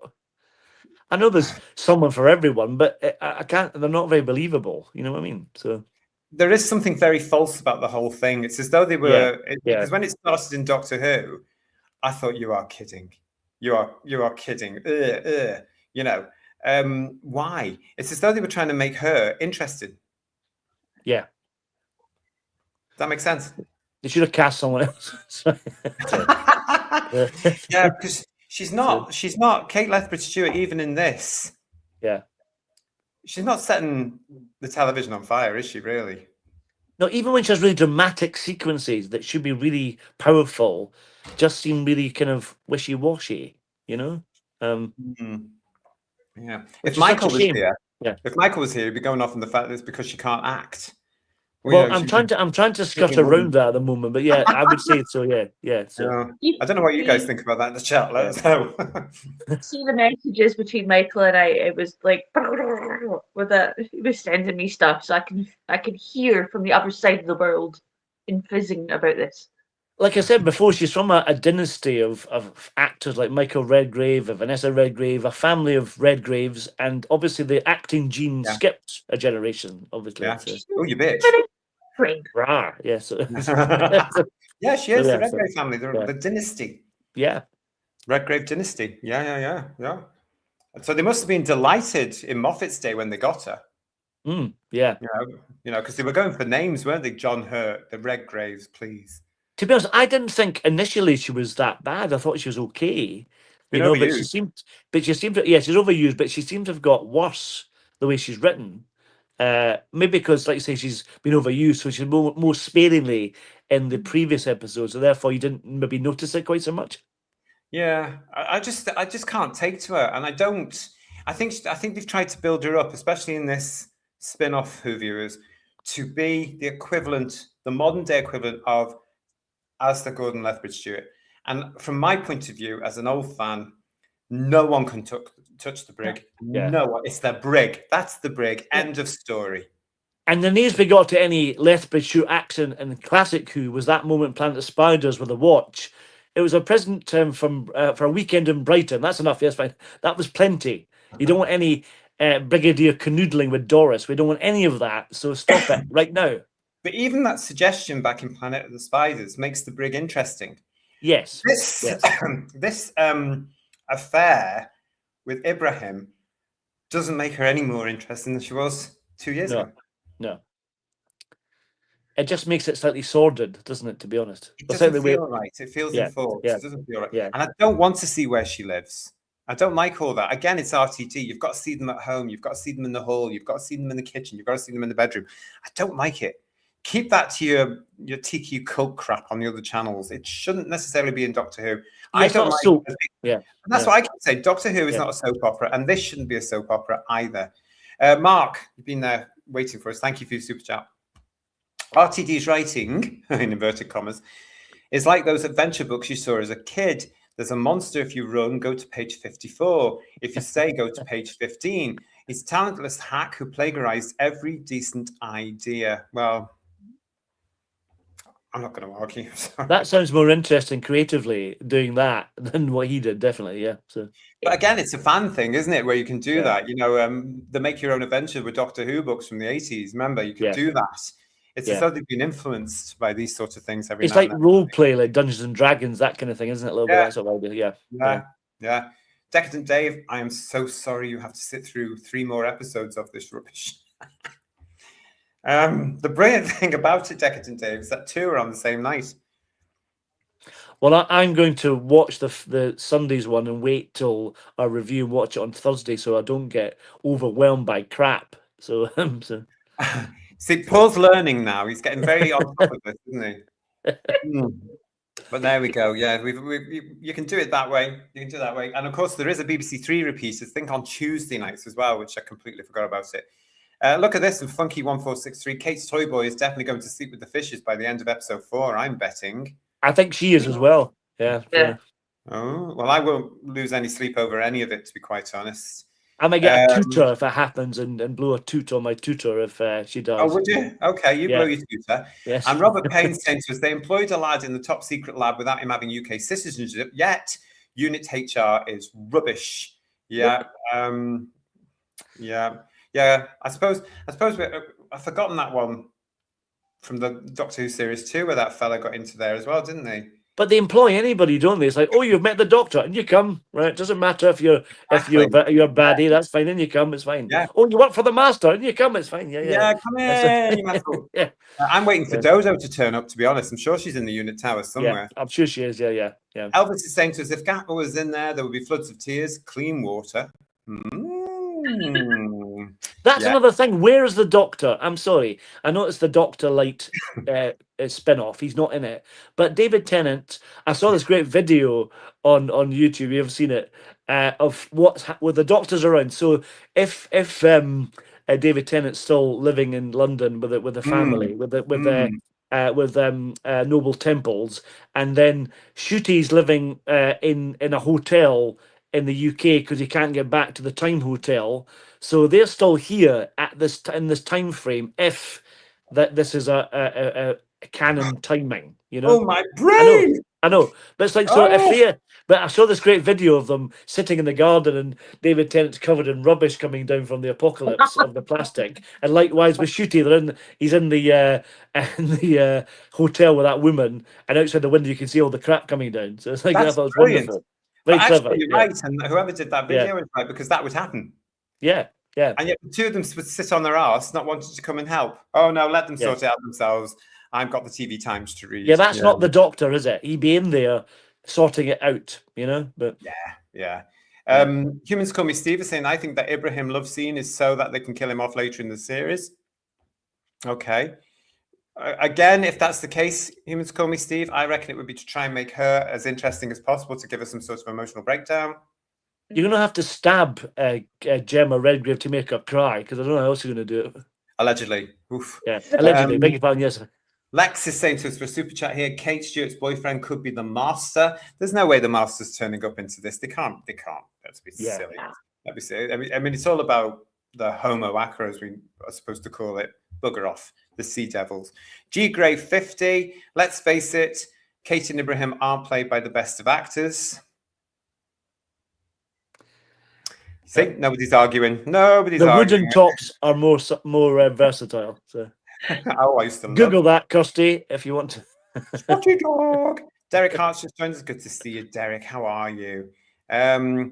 Paul is saying to us here, Paul Richards, that sour-faced wheelchair user has such an unlikable personality. Some representative of the disabled community. That's what it was all about, wasn't it, everybody? As we all know, it was all about representation. Is that Shirley he's talking about? Because like you, I didn't mind Shirley initially, thought she was okay, and then she got progressively more obnoxious as it went on, you know? And that's what they do with these people, don't they? They make them unlikable for some reason. I don't Yeah. know why they write them like that. You know, I don't know. Dave Heyman, what are you saying to us? Kate Stewart went from being an understanding person and now she feels more like a villain. Hello to the real geriatric. Nice to see you. Oh, here's something. Now this is taking us back, everybody. From Steve Braddock, the original Kate in Downtime was a far more engaging character. Well, Maybe that's why. Is it on Amazon Prime? You said. I was just wasn't about it? to So, tell you, if you don't know yeah. what Downtime is, you can actually go to Amazon Prime Video now after the show and watch it. This was something I remember watching when it came out. It was written by Mark Platt. It starred Liz Sladen and Debbie Watling, God love them, with the Yeti. Nick Courtney was in it, and the Brigadier's daughter was in it, and that was And Jack Watling is a Professor Travers as well. in it, Yeah. And this was the introduction of Kate. So yeah, it's on Amazon Prime Video. If you've got that, it's on there now. If you go and look for it after the show. But I can't remember. It was so ages ago. It was too long ago. It was another century, love. It was, yeah. What's that mean from Man Dead Spiel? I don't know what that means. What's that mean? Caitlin Stewart is a cougar. Okay, yes, okay. And Tyler Durden Smile, good to see you, mate. Report Kate to Unit HR for taking advantage of her rank over a subordinate. Well, that's true. But there is no Unit HR. We've established that. Yeah, they were all fired back in 2020 when Unit was disbanded, apparently. Yeah, so yeah. Lee Smith wants to know: can fans chuck all these crap DVDs back at Bad Wolf Studios? Yeah, if you want. We could get together. I think to save time, don't buy them in the first place. That's probably the best thing. Allegedly. And what else we got here? We've got here from Cool and Dry. Hello, mate. How are you? Thank God the fishy people are not asking for much. It could be £47 a week of phone, NHS healthcare and housing. It's outrageous. Well, yeah, it could be worse, couldn't it? God knows how many of them there are. That would have been an interesting story, wouldn't it? That would have upset a few people and, shaken an apple cart or two, wouldn't it, if they wanted to come in? That was something that was interesting in the story, and just reminds me to make sure this is definitely part 2, not part 1. The idea of boundaries, that they couldn't use the waterways, they couldn't, they can't use the sky above the sea because that's their kind of. I never understand that. Explain that to me. Why is the air? Maybe just because it's above the sea, the air above the sea. I don't understand that myself, to be honest, but it's like, a no-fly zone type thing, isn't it? Kind of idea. Because we're polluting the air as well, and the air affects what goes on under the sea. Because the things under the sea, some of them have to use the air as well. I'm no marine biologist, JT, but I was thinking that's probably right. Yes. So. Any marine biologists in the audience? Yes, let us know. But any ecologists in the audience. But the thing is, that was a nice idea. The fact they're going to cut people off from traveling, I think that's a nice idea because it becomes a bit more of a threat, doesn't it? When you can't travel, it's like the day after tomorrow kind of thing. It's a bit of a disaster now. They won't be able to fly in supplies of food from different parts of the planet. They can't get, I suppose, energy or fuel and things like that. So they've got consequences of what might happen. So that could make it more interesting, but I'm not holding my breath. But, no. I totally agree with you. I think that would be an interesting sideline to the stories as part of their demands. But why do I get the feeling it's going to be conveniently forgotten in part 3 as the thing moves on again? This is what they do, don't they, Who Viewers? They have this thing about not allowing a story to develop properly and get to A to B because they've got that idea and that idea and that idea. And they have to keep throwing it into us into these modern versions of Doctor Who. And they have to keep throwing it and throwing it. And that's why we've got so many plot holes from the Tennant crap onwards. Yeah. And I mean from RTD2 onwards. Like you mentioned Mavity earlier. We're never going to hear the end of that. Yeah. What was that about? Did he go back and fix it? Not, who cares? But all this nonsense. And I've got this terrible feeling, Paul, that even though that's a great idea, I think they'll just conveniently forget it in part 3 because they're going down into the Sea Devil's base. Yeah. It's a shame. I wondered actually when people were talking about it, why we got this before Disney broadcast it. I wondered whether or not the BBC, because the deal's finished with Disney, they're trying to get out any material that has any commitment to Disney or whatever as soon as possible, so they can move on in terms of future Doctor Who, if it will happen, whatever. In order to do that, get shot of it, clean slate, start again, get the rights sorted, and then start again with their own version again when they can. The problem is they're not going to have a clean slate because they're retaining you know who. Of course, yeah. So it's not going to be clean slate at all, is it, Kirsty? Nope. Nope. Nope. Here we go. Robert Payne. In meteorology terms, the oceans and sea are regarded as part of the same system. Oh, okay. Craig Thank you, Dunlop. Robert. Yeah. Yeah, I think the reasoning was that the sky is full of clouds and clouds are made of water, ergo the sky is an extension of the sea. Sounds like pish to me, to be honest. Yeah. Dave Heitman is saying Mel is taking time off. She got fed up with UNIT. I know how she feels.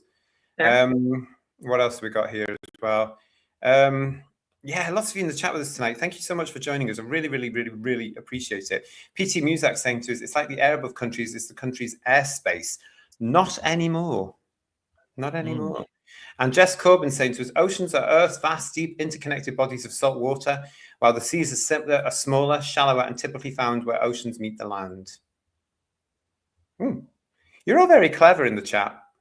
Yeah. Robert's saying to us, I only say that because of my Masters of Science in Meteorology. Well, that's handy. Yeah.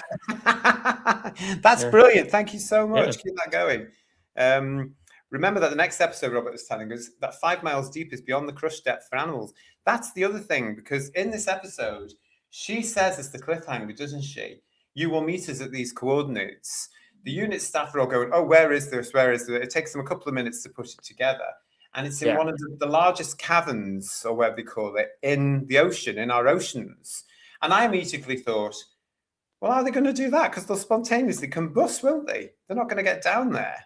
So is this where the science fiction element of this show is going to come in, do you think? Have UNIT found something? She's probably going to do something to him and give him gills, and he'll be able to like have webbed things and swimming. Have you seen The Underwater Menace, or what remains of it, Kirsty? I think so.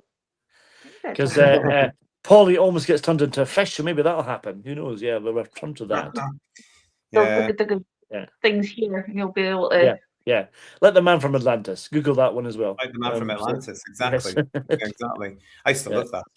Although I saw it on a repeat recently, it's bloody awful. Why is Charlie's Angels as well? Why is everything long and boring? I just go, oh no, I can't be done with it all. Anyway, the memory cheats, as somebody used to say. What else have we got here? Robert's saying to us, they will need a thing that reverses the polarity of the implosion flow. Jay Blanchester, hello. So the story about Cleopatra dissolving a pearl in vinegar. Look, like we know how the throat pearls are going to be dealt with, just like the sardine. Yeah, I wasn't sure about that thing. But we were right about the pearls, weren't they? It was a communication thing. They are important.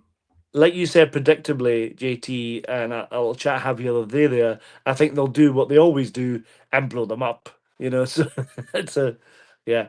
This is what I was saying, Jabe, and everybody in the chat to Paul. There's only one way this thing can ever be resolved, and it's if they go back to the unit and blow them up again and seal them into their whatever you want to call it yet again, and just get rid of them all that way. That's why I'm expecting in episode 5 to wrap it all up. One hell of an explosion where we just seal them all in again. Yeah. And we fail them again.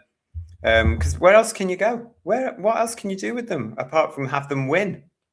Well, that's it, and that's not going to happen, is it? Because the humans will have to win, you know.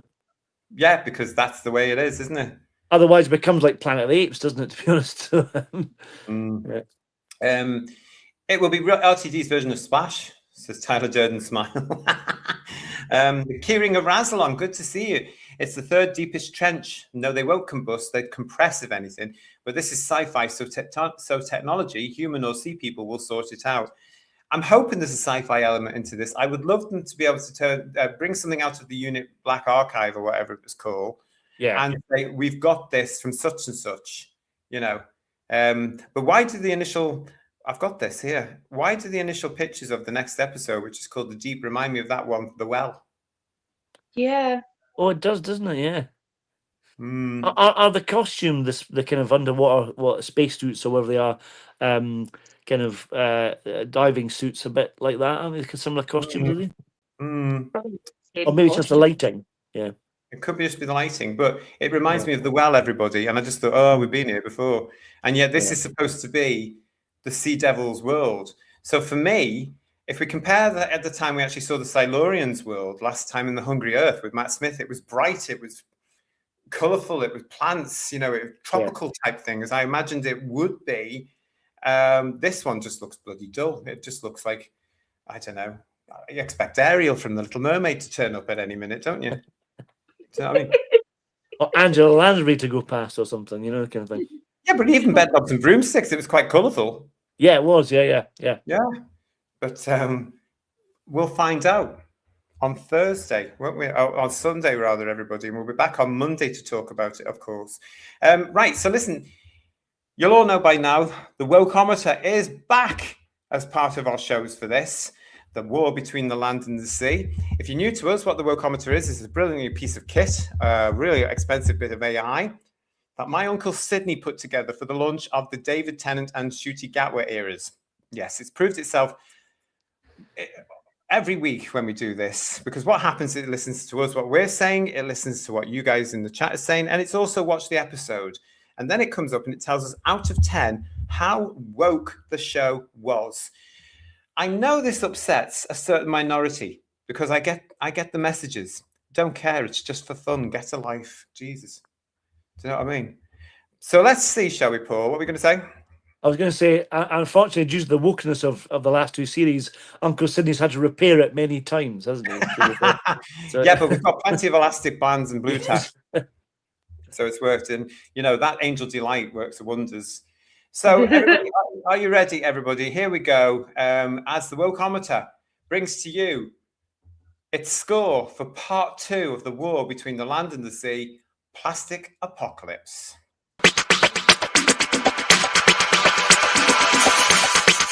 Here we go.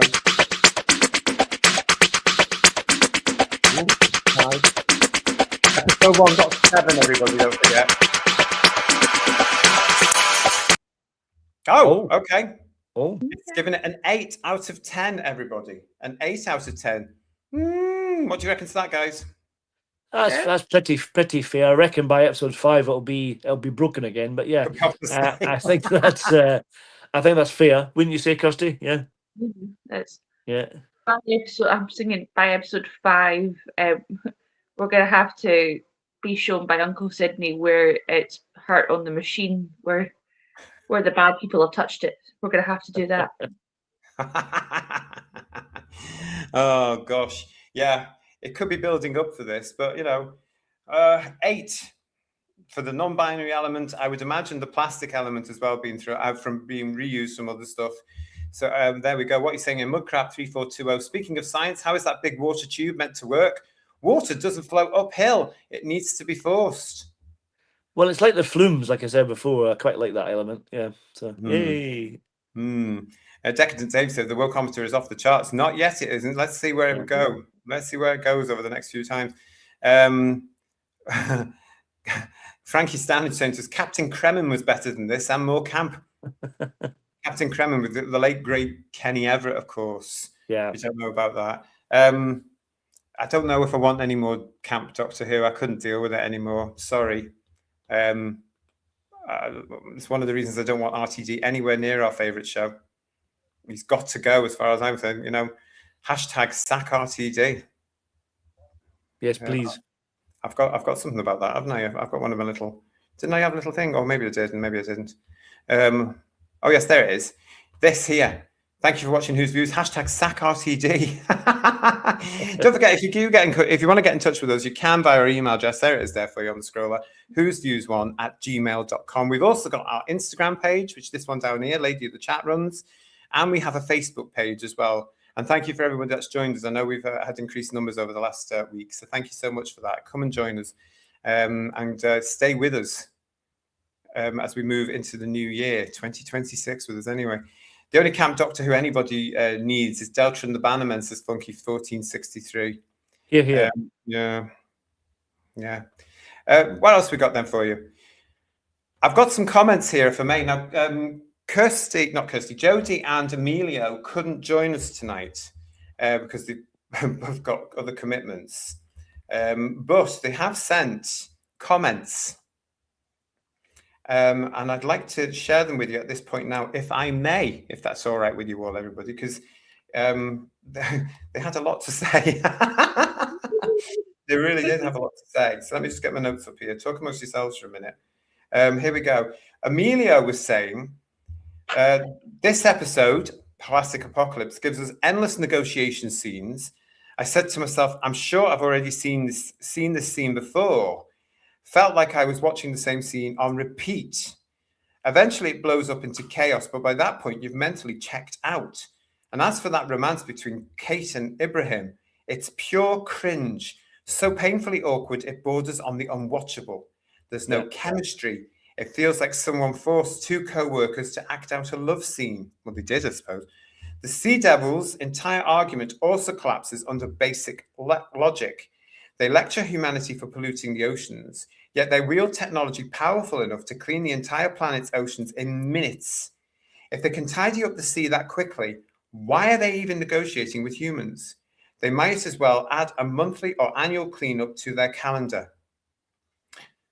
He's gone on to say, aside from strong visuals and the brief good scene when a taxi driver dies, cheery, there's nothing more positive I can say. What do you reckon to what Emilio's saying there? Well, we're kind of touched on some of it already. I mean, certainly the relationship between Kate and Ibrahim isn't believable at all. It looks forced. It looks awkward. You know, to talk about having intimacy coaches on these things, that obviously the intimacy coach didn't turn up that day because it doesn't work. You know, so they didn't practice or rehearse it well enough. There's no chemistry. There's no spark. They could be complete strangers meeting on a blind date or something, or a one night stand or something. It's just odd. It's just weird, you know. Yeah. Mm-hmm. Excuse me. Do you know, the other thing that gets me about this thing is the assumption that people have been watching Doctor Who and know who these characters are, and knowing that these two have been sort of secretly dating since whenever it started in Doctor Who. People don't. You know, they didn't. I forgot, quite honest. Was it the Empire of Death or whatever, where there's after Sutek gets defeated, did they not hold hands or something like there were 5? It was just a bit weird. So you've been paying attention. Yeah. Maybe I'm misremembering that. Is that right? Can you remember that, Kirsty, at all? They hold hands at the end. Yeah. They have kind of a wee. Yeah. But I bought you a cup of coffee or something, wasn't it? There we go. I love you. Have a cup of coffee. That kind of thing. Yeah. People like that happens in real life. TikToks and Instagram reels about shipping, that those two are such a fan thing, that those two together is just lovely. And then there's another camp that I was reading earlier on that people are offended that Kate Ledford-Stewart is not a lesbian. Oh, for heaven's sake! Yeah, that she's in this relationship with Ibrahim, and then you see the TikToks of them using like Charlie XCX songs about falling in love again, and them holding the hands in the Empire of Death, and them making the cups of tea. But I'm like, can I just get my sci-fi program? There was more charisma between Jodie and Yaz when they forced their relationship than there is in this, and that was really awkward as well. But that was slightly more believable than this, and that's saying something, you know, because that was fairly crap, you know. But yeah, I have seen people saying that they would rather watch a Jodie Whittaker episode than anything Shooty or has done, or this. Let's not get carried away on that. Let's go. Yeah. Okay. So what else we got here for you? Right. The other thing I wanted to talk to you about was this. Did you see this, Who viewers, on Screen Rant? New Doctor Who spin-off sees major viewership improvement after 2-episode premiere. Lies, all lies. Yeah. This is what I call having more spins than Wonder Woman. Okay. Yeah. Let's have a look at this. Let's bear in mind before we do that what these 2 episodes got. Overnight, 2.83 million for part 1. And then literally within 5 minutes of part 1 and part 2, beginning and ending, it goes down to 2.1. Now, we all know where the Gatwa series went. You know, it went down all the time apart from 1. Okay, so we know that. So I'm asking you, Who viewers, what the hell is this person talking about? And this person is called Jeff Dodge. Jeff, hello to you. Ratings fell for the 2 most recent seasons of Doctor Who, but the new spin-off, The War Between the Land and the Sea, saw a noticeable improvement. After Doctor Who partnered with Disney, the long-running sci-fi series faced backlash over the show's quality. Disney really recently ended its partnership, though it will stream the spin-off for international audience sometime in 2026. The War Between the Land and the Sea is showing signs that the Doctor Who franchise is still alive and well despite the turmoil in recent years. The first 2 episodes of the new spin-off just debuted in the UK on December the 7th with 2.82 million viewers tuning into the series premiere on BBC One and 2.05 million sticking around for the second episode. It doesn't say it went down though, does it? These initial numbers improved upon the ratings for Doctor Who series seasons 14 and 15, not counting the Christmas specials. The War Between the Land and the Sea is utilizing a different release strategy than the most recent seasons of Doctor Who, which might have affected the ratings and led to this positive development. For example, season 14 episodes were released on streaming platforms at midnight, which was almost a full day before they aired on TV. For Doctor Who season 15, viewers could stream episodes starting at 8 a.m., which also meant several hours passed before the linear airing. The difference this time around is that The War Between the Land and the Sea had a simultaneous release time on both streaming and BBC One. Whereas the flagship series revolved around the titular Doctor, who regenerates as new iterations of the character and goes on various adventures with his companions, The War Between the Land and the Sea does not feature the Doctor at all. After The War Between the Land and the Sea streams internationally next year, Disney will no longer be involved in Doctor Who. The franchise's future is unclear at the moment because of that huge change, but the new spin-off's ratings prove that fans still love Doctor Who. Seriously? What's he talking about? There's still the deniers. I've seen various things on Facebook because I don't do Twitter or X, whatever, and that kind of stuff.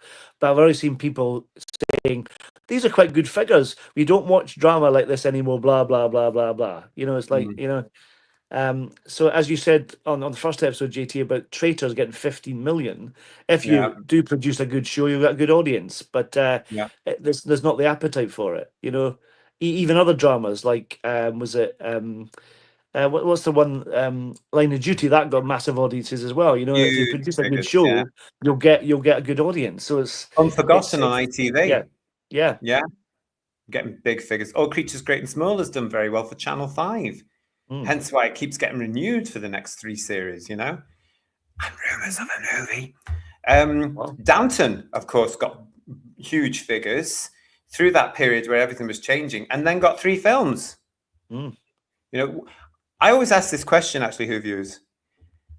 If you look at Downton Abbey, the success of a television series and then the movies, Call the Midwife. Huge, a very healthy viewing figures, a lot more than 2 million. Getting a movie. Yeah. Why didn't Doctor Who? Because it was getting huge figures at one point between between Tennant and Smith. Smith would have been a great lead for a film, as he's proved since, by the way. He could have carried the Doctor Who film into the cinemas quite happily.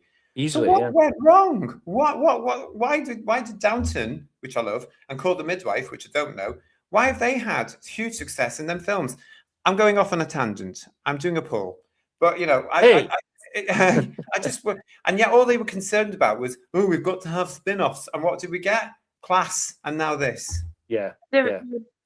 Downton Abbey and Call the Midwife are marketable, and they know their formula, so they've expanded and changed things up and expressed storylines and topics, but especially because I've seen bits of Call the Midwife. It's not slapping you over the head. It was just life back then. It's kind of a feel-good show, isn't it? Almost. Yeah. It can be beautiful. And okay, this is sci-fi, but they've changed the formula and not realised, and they're too pig-headed to realise that we don't want that, and can we just go back to how it was? That you would just talk about topics and you would write stories about topics, but it made you think. And that's what like Call the Midwife does in Downton Abbey. That was just feel good and made you think about, all right, cool, this is a lovely story. That's I would personally love the Doctor Who movie. I think it'd be fabulous with Matt Smith or in it. You know, it would have been great. I'm still waiting for the movie adaptation of The Chase, to be honest. But yeah. I mean, hi William Orlock. Obviously, Moffat, Chibbs, and Ossie do screwed up production as well as the writing. JT, totally agree. I totally agree. But you know, I would have put more effort into, as you're saying, Kirsty. I totally agree with what you're saying. they've come away so much now from a formula. They've lost the public and they've lost the majority of the fandom. We've gone. Yeah. And as I keep saying now, whatever this chap's saying, I can't remember his name again, but whatever he's saying for the Screen Rant there, I totally disagree with him, because that's now that's what's remaining of the fan base. It's about 1.92 million. And we will find out more on Monday when we get the overnight ratings for 3 and 4. Going to be playing the ratings with you soon anyway, everybody. Stay tuned. Go on, Chris. I would love them to. I know it'll never happen, but it would be a Christmas miracle. A few years back, there was the Sonic the Hedgehog movie, and the creators made Sonic, and the trailer was released, and the public and the fan base of that, is it Mega or whatever the game franchise, went, what the hell's that? That's not Sonic. That's not Sonic. Yeah. Dude, what you doing? And they went, okay, we're really sorry. Their hands up and went, we're really sorry. We've got a loyal fan base. Give us a minute. They went back and changed things up. And then they've managed to come out with, is it 3 or 4 movies they've done now? Because the fan base actually appreciated that. They went, okay, so this is what we're doing, but we appreciate you coming forward with that. It's a Christmas miracle. It'll never happen. But I'd like to get back to that place that we could maybe one day get a movie or get back to how it was. They go, okay, sorry, we've fallen off the cliff slightly. Let's go back to it. We'll never get that, but I'd love that. And I don't think we'll ever get it. I think a Doctor Who movie, I think the day has come and gone. I really do, because you need the public to go and see your film as well. You can't just rely on what is now for Doctor Who a diminished fan base. Would any of us on our shows go and see a Doctor Who film now? No, because it would probably involve RTD and all the lot doing it now. It'd be a co-production with Bad Wolf and somebody else probably to get the money. It could be written by one of the ones we're not really appreciative of right now. I don't think the public would go because they're not invested in the TV show. Yeah. You know? I mean, no matter what Russell does, there's no way with his Christmas special in 2026 is going to make any bloody difference to what we've already had. There'll be no change whatsoever. No. But there was an article, I don't know if you saw it, that mentioned about the fact they took this idea to the BBC for the Christmas special, and they were amazed by the concept of what's coming. But that's Russell talking nonsense again, as always, probably. Probably. But then it wouldn't surprise me with BBC Studios, because they seem to think the sunshine's out of his arse. They were so intent on retaining his services, you know. And so, here's this Christmas special. We're going to be dealing with that through 2026, everybody, because there's going to be lots to talk about. And I reckon most of it, for us especially, is going to be bad news, quite frankly. I'm not optimistic about it at all. Funky's saying, has anyone attempted to defend the ratings by saying wait for the 28-day figures? It's interesting, Funky, because in my meanderings around the social media, I haven't seen that at all. And do you know why? Because I reckon the TQ cult and all the far lefties that were so protective of the Gatwa era especially don't give a damn about this series. Yeah. Because it's not woke enough for them, even though there's a non-binary and all this sort of stuff in it. I don't think they care. Interesting, isn't it? It's just really sad we've come to this, you know, that our favourite show is kind of really it's like a zombie, keeps coming back to life and dying again, doesn't it? It's just weird. It's odd. It's down to the people that run it all the time, isn't it? And it's such a shame. It really, really is. It's terrible. I think it's had its day now. But when it comes to the ratings then, what he's talking about the ratings, of course, we are going to know exactly what happens with the ratings. Will they go up? Will it suddenly become a stellar success because of everybody talking about it this week? Yeah. Did you know anybody in Tesco talking about the war between the land and the sea? Was anybody at your work here in the UK talking about it this week? I don't think they were they? No. I've never had friends say to me, like they did in 2005 when Rose was aired, Doctor Who, I really enjoyed that, it was really good, never been a Doctor Who fan. No one said to me by text, oh, I watched the Doctor Who spin-off, it was really good. No one said that. Yeah, no one at all. No. So nobody does anymore. So I can't see this going up and up and up. But we'll know. We'll know. And if we're wrong, we'll be back on our review show on Monday. But at the moment, we're going to be looking at those ratings because it's time for the ratings game.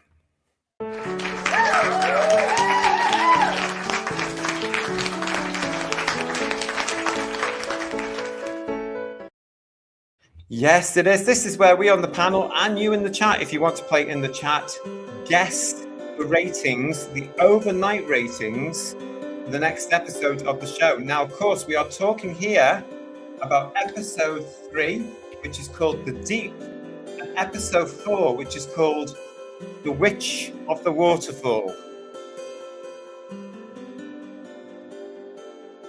Your guess is as good as mine, honest to God. Why they had to give them individual titles, who viewers, I don't know. Part 1, Part 2, Part 3, Part 4, Part 5 is simply mature enough for me. The witch one will be a padding episode, probably. Yeah. So. It's bound to be, and yet it's episode 4. Or they might be treading water on that one. Yeah, that's my. He's here all week, everybody. Yeah, so yeah. He's here all week. I'll tell you what I have got for you. I've got the synopsis for the episode. So here we go. Episode 3, The Deep. Barclay makes a terrifying descent into the world of Homo Aqua. Ooh. Oh, Back exciting. on the land, Kate stands alone as Downing Street conspires with the army to change the course of the war. The Witch of the Waterfall. Barclay and Salt go on the run in a war-torn London as unit reels from disaster. But when tide threatens the land and Gunsberg advances his plans, the severance plans demand blood. So make of that what you will. So they go on the run. Why can't they go on the swim? I don't know. Yeah. I think this is where this yeah. kissy stuff's coming in between Barclay and Salt, isn't it?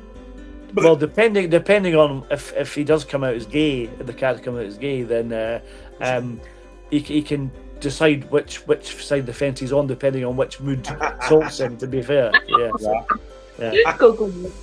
Yeah. Allegedly. Yeah, we're going to be looking at. There's a lot of you in the chat, so keep your ratings game coming for that. If you don't get a chance to look at them and read them out tonight, I will look at them, I promise you.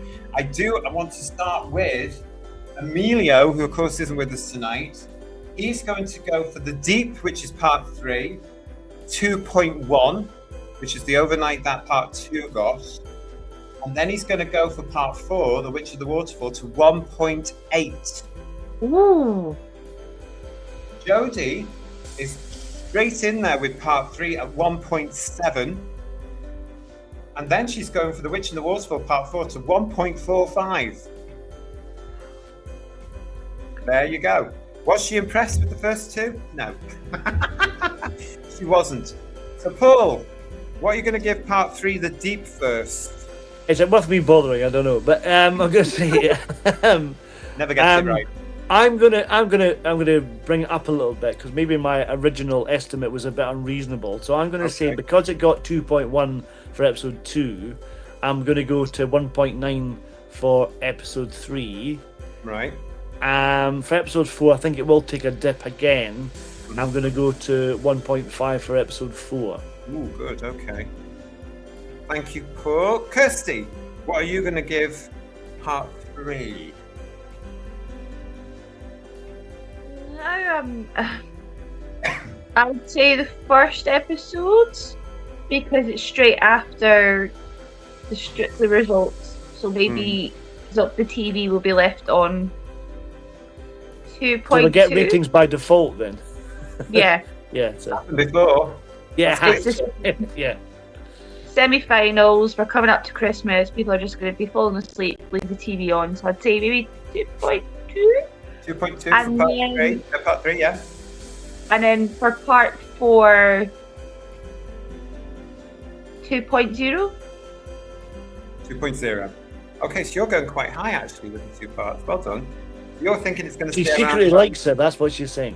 For myself, I was going to go for 1.9 for part 3, but you've got that, Paul. Yeah, that's my one. Yeah. So I'm going to go for 1.8 for The Deep. And then for The Witch of the Waterfall, which will follow as with 1 and 2, at least 5 minutes after, I'm going to go for 1.7. Oofed. Shows how much faith I've got in this thing as well, doesn't it, really? But yeah. None. Absolutely none. Let's have a look in the chat and see what we've got here. Say Rosie Mead is 2.1 and 1.7. The 9 Crinoids saying to us, I think most people have another place to be, so they won't tune them in. see it getting battered by the competition. Maybe 1.7 kilowatts is the habit.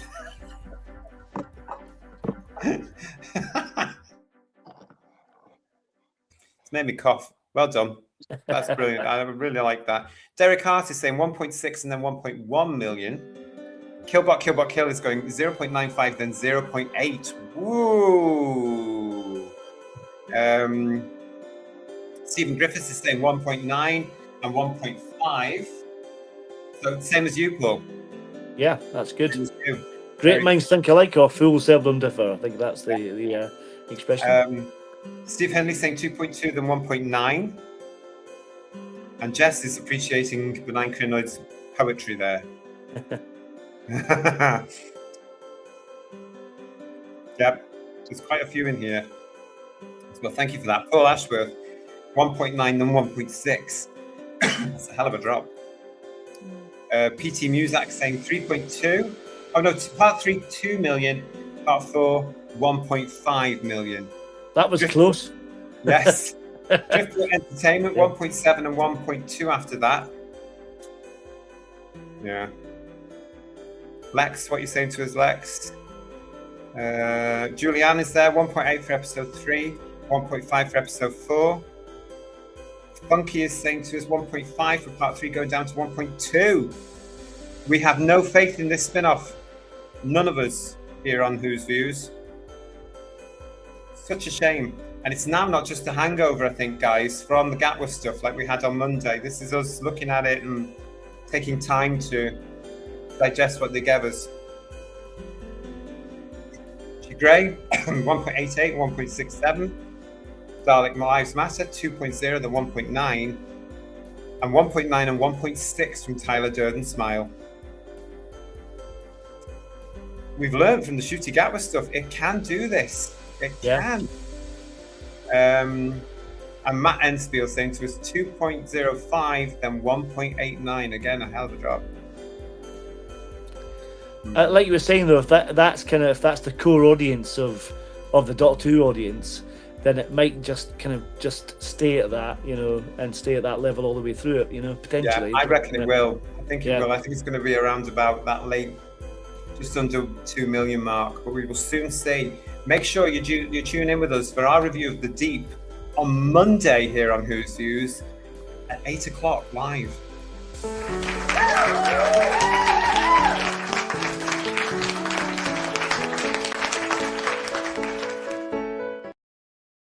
And that's where we are going next time as well. Part 3 is called The Deep. That's still again from the episode. This is where Barclays and some of the unit and army team somehow get down to Sea Devil territory. Will all be explained? Who the hell knows? Because it never usually is it? For right now, though, it's time for scores on the ocean floor.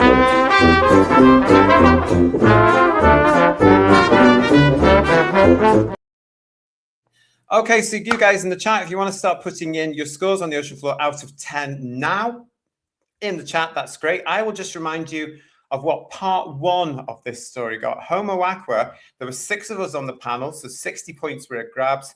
It got 20 out of 60 for Homo Aqua. What will happen with Plastic Apocalypse? Let's have a look now.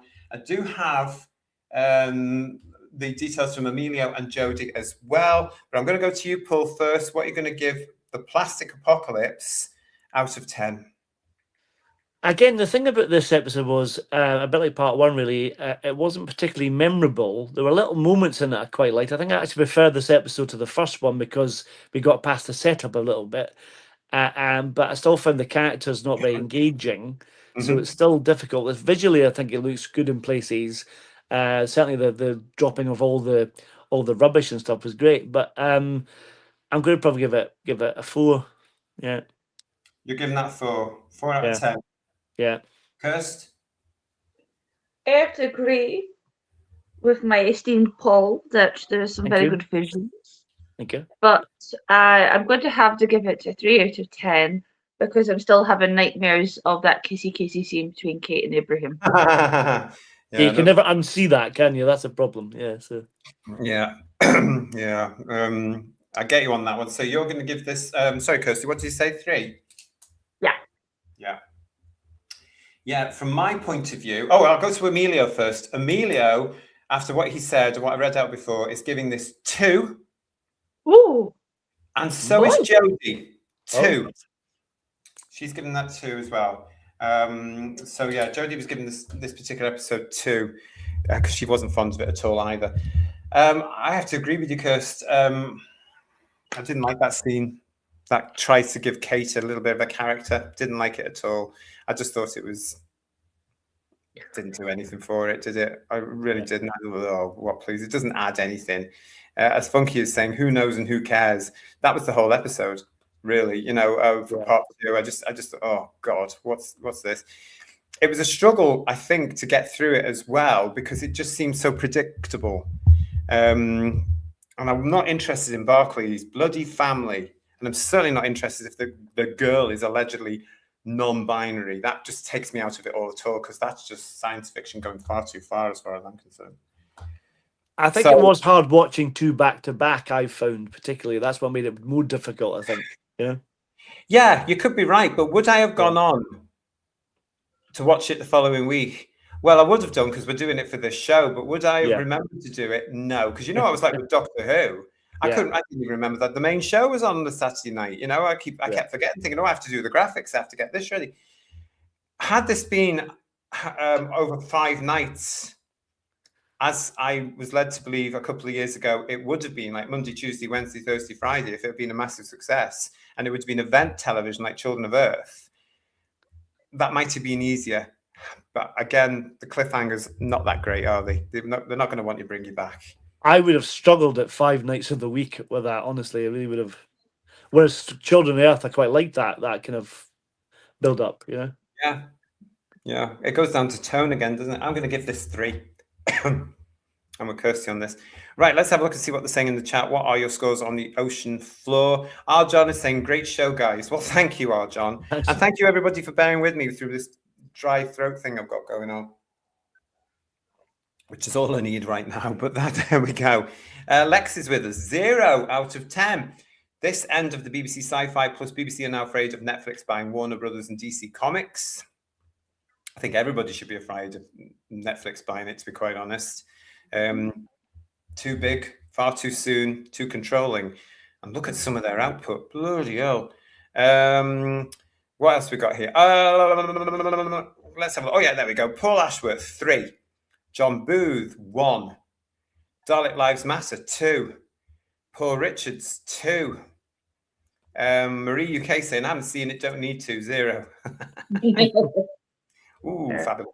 Stephen Griffiths, 2. It was a snooze fest. Stephen Braddock is giving it a 5. Sheila B. Sheila B and the Devotions have got ratings for us, 2.1 and then 1.8. Thanks, Sheila B. Craig Dunlop is saying 3 out of 10. I'm sick to my back teeth of RTT lecturing us on how horrible we all are. That's all he knows how to do now. Wait till if you've tuned into this TQ cult thing he's written for Channel 4, honest to God, I tell you, that will be so angry. Kill is giving us 2 out of 10. Jess Corbin, part 2, Plastic Apocalypse. I like some of the scenarios played out. 8 out of 10. Well, good for you. Wow.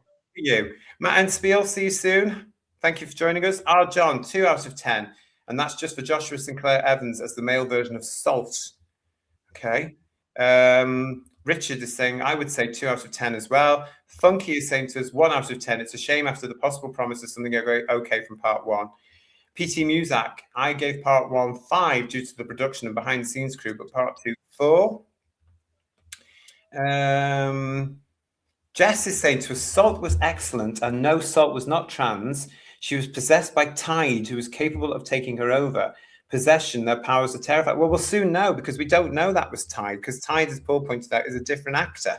Yeah. So just because of the fact she got angry. Hopefully explain it. But are they like the Xerafin in Time Flight then? A bit like that, are they? Kind of. Oh yeah, because they went a bit over the top, didn't they? Yeah. So yes, there we go. But Lex Kane, excellent show, guys. You're in my prayers, JT. Thank you so much. Hope the cough goes. All the best, Lex and Obi the Rabbit. Thank you, Lex. I'll speak to you soon. Cheers. Sheila B in the Devotions is saying 3 out of 10. Rick Storm, 3 out of 10. The same rubbish as part 1, but better than Doctor Who. Killbot Kill is also saying Kissy Kissy was just cringy. Totally. G Gray, 50, is saying 6 out of 10. I've enjoyed it more than Doctor Who since 2017 and agree with Paul's comments on it. I think it might tank by the end, though. See what you did there. Yeah. Are we going to see that tank again as well after them spending all that money to build it in the series, in the show? The scores in the chat, says Julianne, confirm I'm not missing much. I'm afraid to say you're not. It was meh, Julianne. It really was. It was just meh. There was nothing that excited me personally about it at all. Yeah. You're going to say something, Kirst? No. Fair enough. I feel pretty much the same. It is just meh. And if it's going to get any better, I'll be really surprised. Really. We'll be here to tell you all about it, of course, on Monday and so on. Derek Hart is saying to us 3 out of 10. Dark Little Lies Matter. It was a hard watch. Yeah. Decadent Dave, you can kiss your physical media goodbye if Netflix does buy Warner Brothers. There is that danger. There is that danger, which is such a shame, including the back catalogues. Legion of James, by the sounds of the review, 2 out of 10. I didn't watch it. Hope you're all right, mate. Hope you're okay. Hope you got your lift sorted and everything like that as well. Stephen Braddock, my 5 out of 10 was only for the visuals. The rest was actual rubbish. Yeah. Yeah, considering what happened in it. 2 out of 10 from Driftport Entertainment. A lot of you here with this. I have Graham Buxton. I've just arrived. Where the hell have you been? I haven't seen this and I have no interest in either, but look forward to catching up with the Whotastic panel reviews. Thank you so much. Mark Reeves is giving it 1 out of 10. It was utter bile. What else? Oh, John is saying, oh no, not Time Flight. Oh yes. We haven't forgotten it. Time Flight's better than this rubbish. Yeah. It's like I've said before, Paul, on various shows that we've done, I will never slag off things like Time Flight, The Twin Dilemma, ever again. I will watch them quite happily and shut up. Tyler Durden Smile, 3 out of 10. Will RTD be doing his version of 9.5 Weeks with Casey and Ibrahim? Excuse me, I'm going to be sick. Last Tango in Paris. There we are. So. Oh, can you imagine? Yeah. As Funky says there, look at that with his little... Yeah. Good. Is that all for all? When it comes to the scores on the ocean floor, yeah, I'm going to call it. Thank you so much, everybody, for that. Really appreciate it. Yeah, we're off to the deep next for part 3, and then part 4, The Witch of the Waterfall. Well, there we go. Join us on Monday, myself and the Whotastic panel, as we'll be back to look at part 3, The Deep. Come and see us then. From Paul and Kirsty, thank you to you for joining me. Great to see you. You're welcome. Good chat as well. I think we did well trying to remember the episode, guys. To be honest. I know that was a challenge in itself. It really was. It really is, isn't it? Yeah. Goodness me, we're going to have to work out how to do that. But yeah, from all of us, thank you. Please make sure you've subscribed to the channel if you're new to us. If you're not new to us and you have subscribed, please make sure you are still subscribed to the channel. Give us a like for the show as well. Do all the things you need to do. Recommend us to a friend as well. Why don't you? Get them to subscribe. We've got loads of good stuff coming up because, as you know, it's not always doom and gloom on this channel. We do love stuff. We do love Doctor Who. It's just unfortunate at the moment we don't seem to be getting any of it. That's true. Yeah, and that's very true, isn't it? Thank you for joining us in the chat. Absolutely brilliant. Oh, look, we've got some nice things here. Eldrad must live, according to Mudcrab 3420. Absolutely. Warflare is with us saying thanks all. Thanks. Great show and well done for getting through the fish thing, says Legion of James. We're doing our best. Yeah. Derek's saying to us as well that Who's Views is better entertainment than the trash that RTD is doing. I would agree. So would I. Yeah. I would agree. Absolutely. We've got lots more coming up for you, so make sure you are subscribed. From Paul, from Kirsty, the lady of the chat, from myself, have a great weekend. Enjoy the episodes if you're going to be watching them, but make sure you come back and see us on Monday for our review. Look forward to it. From all of us, see you later, everyone. Ta-ra. Good night, everyone. Bye-bye.